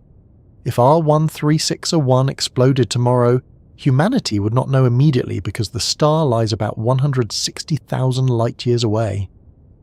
Any explosion occurring there now would already have happened long ago from Earth's perspective. We observe the star as it existed 160,000 years in the past. In fact, the real R136a1 might already be dead. That possibility applies to all distant astronomy eventually. Telescopes always observe history. Light takes time to travel. The farther away an object lies, the older the information we receive. When astronomers study distant galaxies, they literally observe ancient cosmic epochs. So somewhere inside the Large Magellanic Cloud, R136a1 may currently still blaze with impossible brightness. Or perhaps the star already collapsed thousands of years ago, and the light simply has not arrived yet. There is no way to know immediately. That uncertainty gives astronomy a strangely reflective quality sometimes. The night sky looks stable, but many visible objects may no longer exist in the form we currently observe. Light preserves ghosts of earlier cosmic moments, and eventually, one day in Earth's future, telescopes may detect the death of R136a1 itself. A sudden explosion, a dramatic brightening, shockwaves expanding into surrounding space. Astronomers across the world would study every detail intensely because stars this massive remain rare. The event would help answer long-standing questions about giant stellar evolution, pair instability, black hole formation, and hypernova physics. And afterward, whatever remains of the star would continue influencing surrounding space, because giant stars rarely disappear quietly. Their deaths reshape nebulae, enrich galaxies, and sometimes create objects even stranger than the stars themselves. Far beyond the comfortable scale of everyday human experience, the universe appears strangely willing to reward excess, build a mountain, and erosion eventually wears it down. Build a civilization, and time slowly reshapes it. Build a star hundreds of times more massive than the Sun, and the cosmos responds with black holes, gamma-ray bursts, and explosions bright enough to briefly outshine entire galaxies. Giant stars rarely leave small consequences behind, and when something like R136a1 finally dies, its influence may continue long after the star itself disappears. One possible ending involves black hole formation. Black holes already sound dramatic enough before you remember they are real physical objects scattered throughout the universe in enormous numbers. They are not holes in the ordinary sense, but regions where gravity becomes so intense that escape velocities exceed the speed of light. Once matter crosses the event horizon, no information returns outward, at least according to current physics, and giant stars provide one of the main pathways for creating them. When a sufficiently massive stellar core collapses after fusion fails, gravity overwhelms every known pressure support mechanism. Electrons cannot resist. Neutrons may briefly resist. But eventually, if enough mass remains concentrated in a small enough region, collapse continues beyond even neutron star stability. Space-time itself curves catastrophically inward. An event horizon forms. A black hole is born. For ordinary stellar black holes, masses often range from several to perhaps a few dozen times the mass of the Sun. But giant stars like R136a1 may create more substantial remnants under the right conditions, especially if the star collapses directly rather than ejecting most of its mass during explosion. That distinction matters. Some supernovae blast enormous amounts of material outward before the remaining core collapses. Others may undergo fallback, where ejected matter falls inward again afterward. And some extremely massive stars may collapse so efficiently that much of the star disappears directly into the forming black hole. Astronomers sometimes describe this as a failed supernova, though from a human perspective the process still sounds alarmingly successful at destroying stars. One moment a giant stellar furnace dominates its region of space. The next moment much of that mass vanishes behind an event horizon. And because black holes themselves emit no light directly, the visible star may simply disappear suddenly. There is something strangely unsettling about that possibility. A star millions of times brighter than the Sun, ending not with a spectacular explosion, but with darkness. Of course, the surrounding environment rarely remains quiet for long. Matter falling toward a newborn black hole heats intensely through friction and compression. Magnetic fields twist violently. Radiation floods outward from accretion disks. Jets may emerge from the poles at relativistic speeds, which brings us to gamma-ray bursts. These events rank among the most energetic phenomena known anywhere in existence. Gamma rays represent the highest energy form of electromagnetic radiation. Human bodies evolved beneath visible sunlight and relatively gentle cosmic conditions. Gamma rays belong to a far more dangerous category entirely. They penetrate matter deeply, disrupt molecular structures, and carry enormous amounts of energy. During certain stellar collapses, especially involving rapidly rotating massive stars, narrow jets of gamma radiation can blast outward near the speed of light. For a few seconds or minutes, those jets may release more energy than the Sun will emit during its entire lifetime. Again, that sentence sounds impossible every time. Again, it remains true. The important detail is that gamma-ray bursts are highly directional. The energy focuses into narrow beams rather than spreading equally in all directions.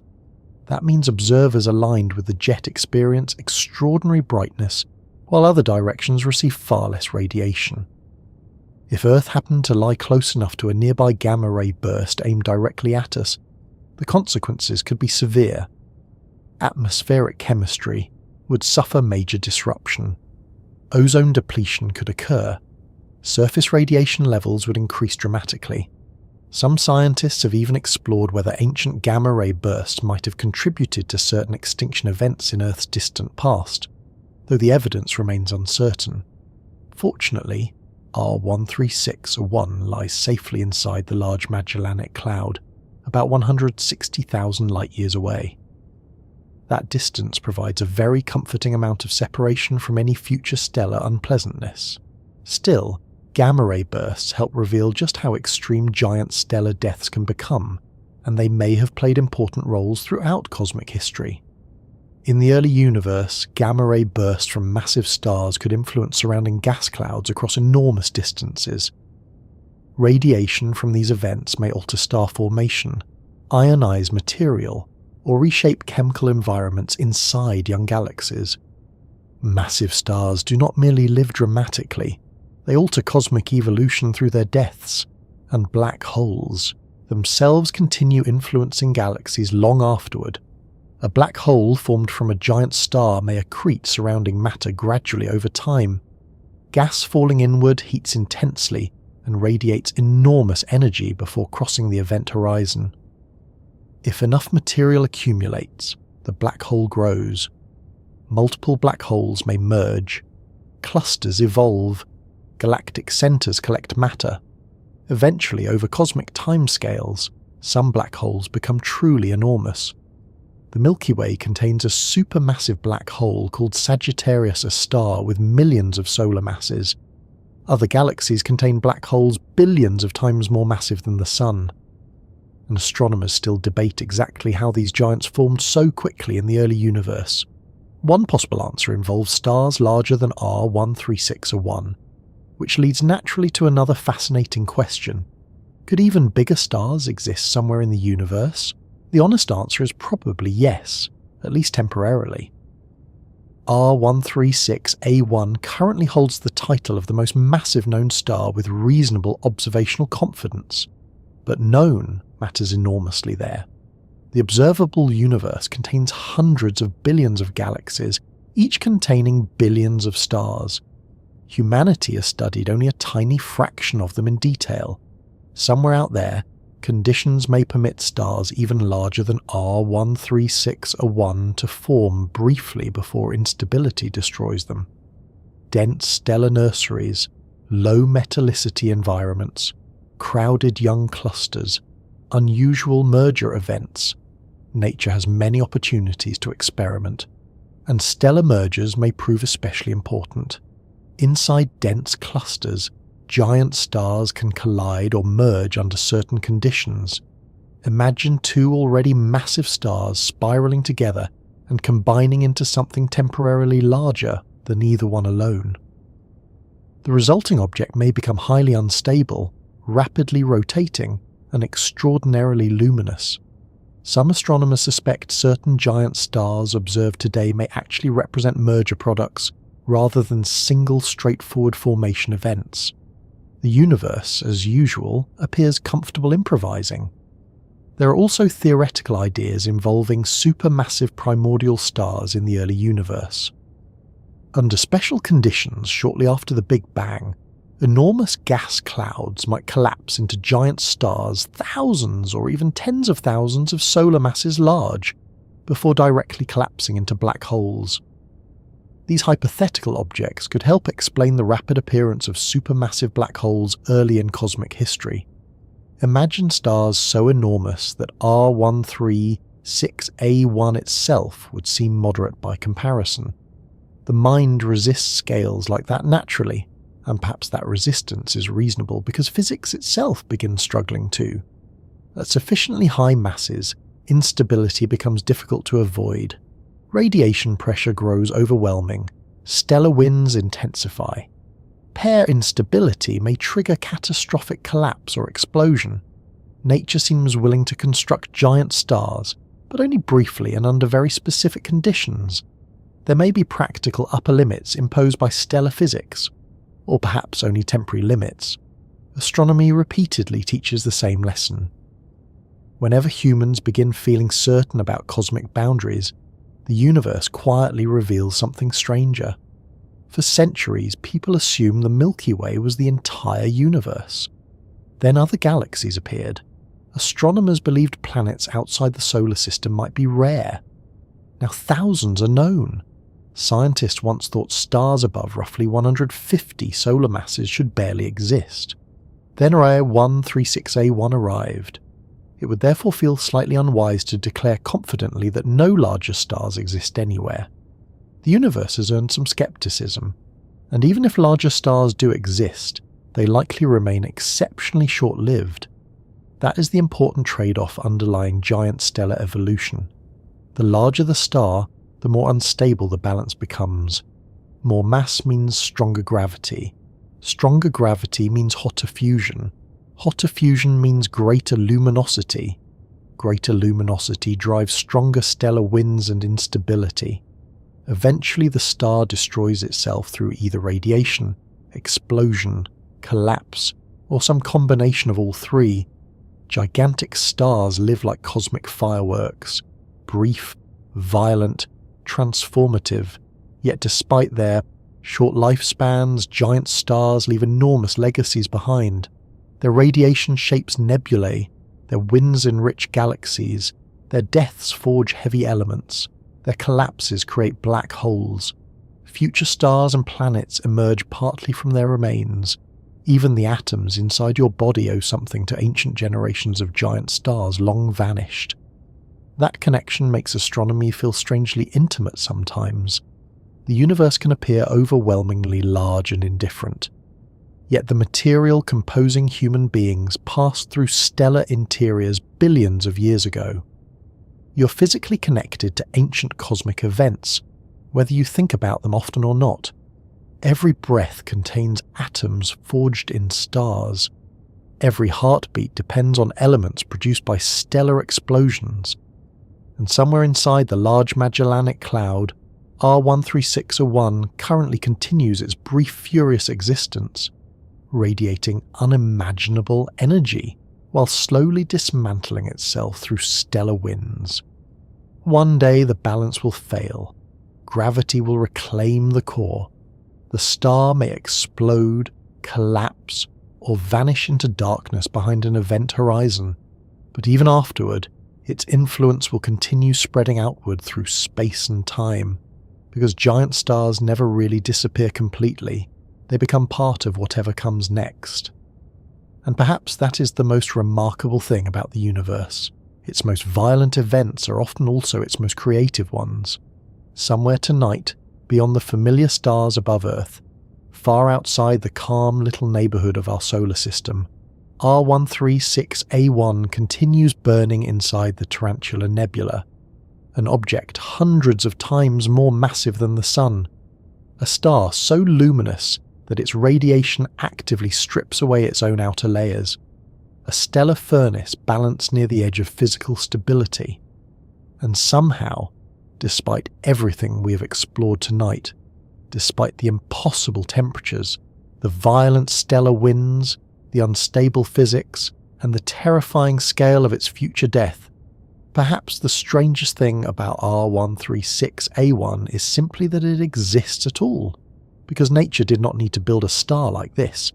The universe could have settled for smaller stars, safer stars, long-lived stable objects quietly converting hydrogen into helium over trillions of years. In fact, most stars in existence behave exactly that way. Tiny red dwarfs dominate the cosmos numerically, calm, efficient, durable. Yet every so often, gravity gathers enough material under the right conditions and produces something excessive, something reckless, something operating near the upper limits of what physics will temporarily allow, and the result is a giant star like R136a1. There is something almost unsettling about that willingness toward extremes. The universe does not merely permit enormous unstable stars. Under certain conditions, it seems remarkably eager to create them. Dense stellar nurseries collapse. Radiation floods outward. Matter compresses beneath gravity, fusion ignites, and suddenly a giant blue-white hypermassive star begins burning through its existence at astonishing speed. All for a lifespan that may last only a few million years. Cosmically speaking, that is almost nothing. The Sun will survive for roughly 10 billion years. Some red dwarf stars may continue glowing for trillions. R136a1 exists only briefly by comparison. A flash, a violent temporary imbalance, and yet during that short lifespan, the star reshapes enormous regions of space around it. Its radiation ionizes surrounding gas clouds, its stellar winds sculpt the nebula, its future collapse may create a black hole or hypernova. Heavy elements forged inside its core will eventually scatter into surrounding space and become part of future stars, planets, and perhaps living organisms. In other words, giant stars help build the future precisely because they destroy themselves so dramatically. The universe seems strangely dependent on temporary catastrophes. Without giant stars, galaxies would evolve differently. Chemical enrichment would slow. Rocky planets might remain rare. Complex biology might never emerge at all. Even the atoms inside your body owe their existence partly to generations of stars that lived violently and died explosively long before Earth formed. That idea never really loses its impact. Every person listening tonight carries material forged inside ancient stellar interiors, the calcium in your bones, the oxygen you breathe, the iron moving through your blood. Much of it originated in stars, some perhaps not entirely unlike R136a1. Astronomy often feels distant at first because the scales involved are so overwhelming. Light years, nebulae, black holes, galaxies. Numbers so large they stop feeling emotionally real. But eventually the subject becomes strangely personal, not because the universe was designed for us. There is no evidence of that. Giant stars are not compassionate objects.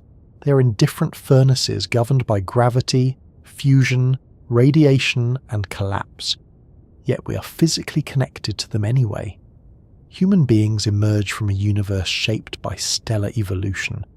The cosmos became chemically rich enough for biology only because earlier stars transformed it first, and giant stars accelerated that process enormously. In some ways, the universe needed monsters. That may be one reason objects like R136a1 feel so fascinating emotionally. They represent cosmic excess pushed almost beyond stability. A star too massive to live long, too luminous to remain calm, too energetic to quietly coexist with its surroundings. R136a1 does not merely shine, it overwhelms. And perhaps there is something strangely comforting about that too. Not the destructive part, certainly. Nobody wants a hypermassive Wolf-Rayet star relocating into the solar system unexpectedly. That would create several planning difficulties, but the existence of giant stars reminds us that the universe remains larger, stranger, and more dynamic than ordinary daily life sometimes allows us to remember. Here on Earth, human concerns can feel enormous. Deadlines, bills, unanswered messages. The awkward memory of something embarrassing said years ago that the brain still insists on replaying at 2 a.m. for absolutely no useful reason. Then astronomy quietly expands the scale. Beyond Earth lies the solar system. Beyond the solar system lies the galaxy. Beyond the galaxy lie billions more galaxies, and scattered among them are stars so extreme that they barely seem physically reasonable. Objects like R136a1 restore perspective through scale.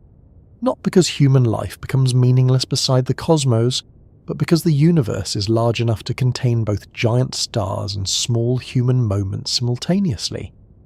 A hypermassive star can burn inside a neighbouring galaxy, while somewhere else a person sits quietly listening to rain against a window after a long day. Both things exist at once, and perhaps that balance matters. Science sometimes gets portrayed as cold or purely mechanical, yet astronomy often produces the opposite feeling. The more we understand the universe, the more extraordinary it becomes. Giant stars are not less beautiful once explained. If anything, the explanations make them stranger. A star supported partly by radiation pressure, fusion running so intensely that the star strips away its own atmosphere, gamma rays transforming into matter inside collapsing cores, black holes forming from failed equilibrium. The real universe consistently outperforms fiction in terms of scale and complexity. And despite centuries of observation, humanity still understands only a fraction of it. There are likely stranger stars than R136a1 waiting to be discovered. Larger black holes, more violent explosions, new physical phenomena operating in environments humans have not yet observed clearly. Every generation of astronomy expands the known universe and simultaneously reveals how much remains unexplored. That uncertainty is not frustrating. It is wonderful. The cosmos still contains mysteries. Somewhere across the observable universe, giant stars are forming right now inside dense glowing nebulae. Others are collapsing.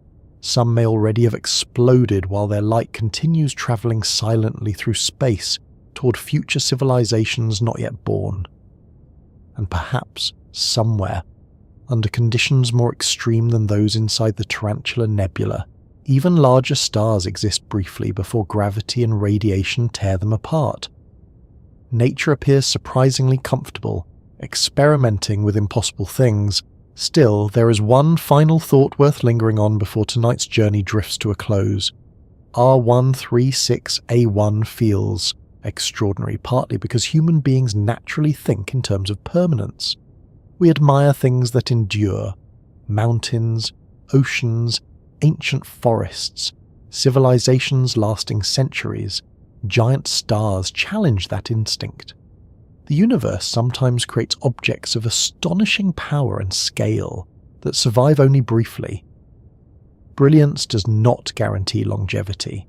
In fact, in stellar physics, brilliance often shortens it. Small stars live quietly for trillions of years.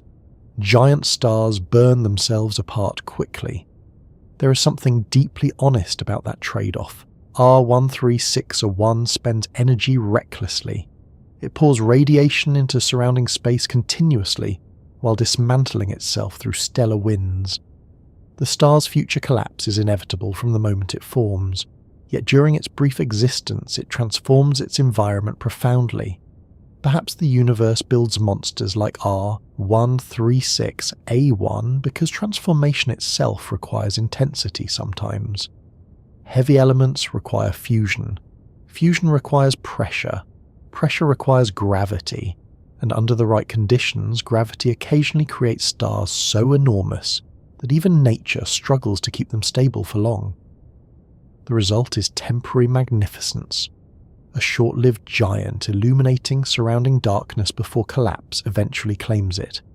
And somehow, from processes like these, galaxies evolve, planets form, life emerges, consciousness appears, a species develops telescopes, and eventually someone lies awake at night listening to the story of a star impossibly far away, while the quiet, ordinary world continues around them.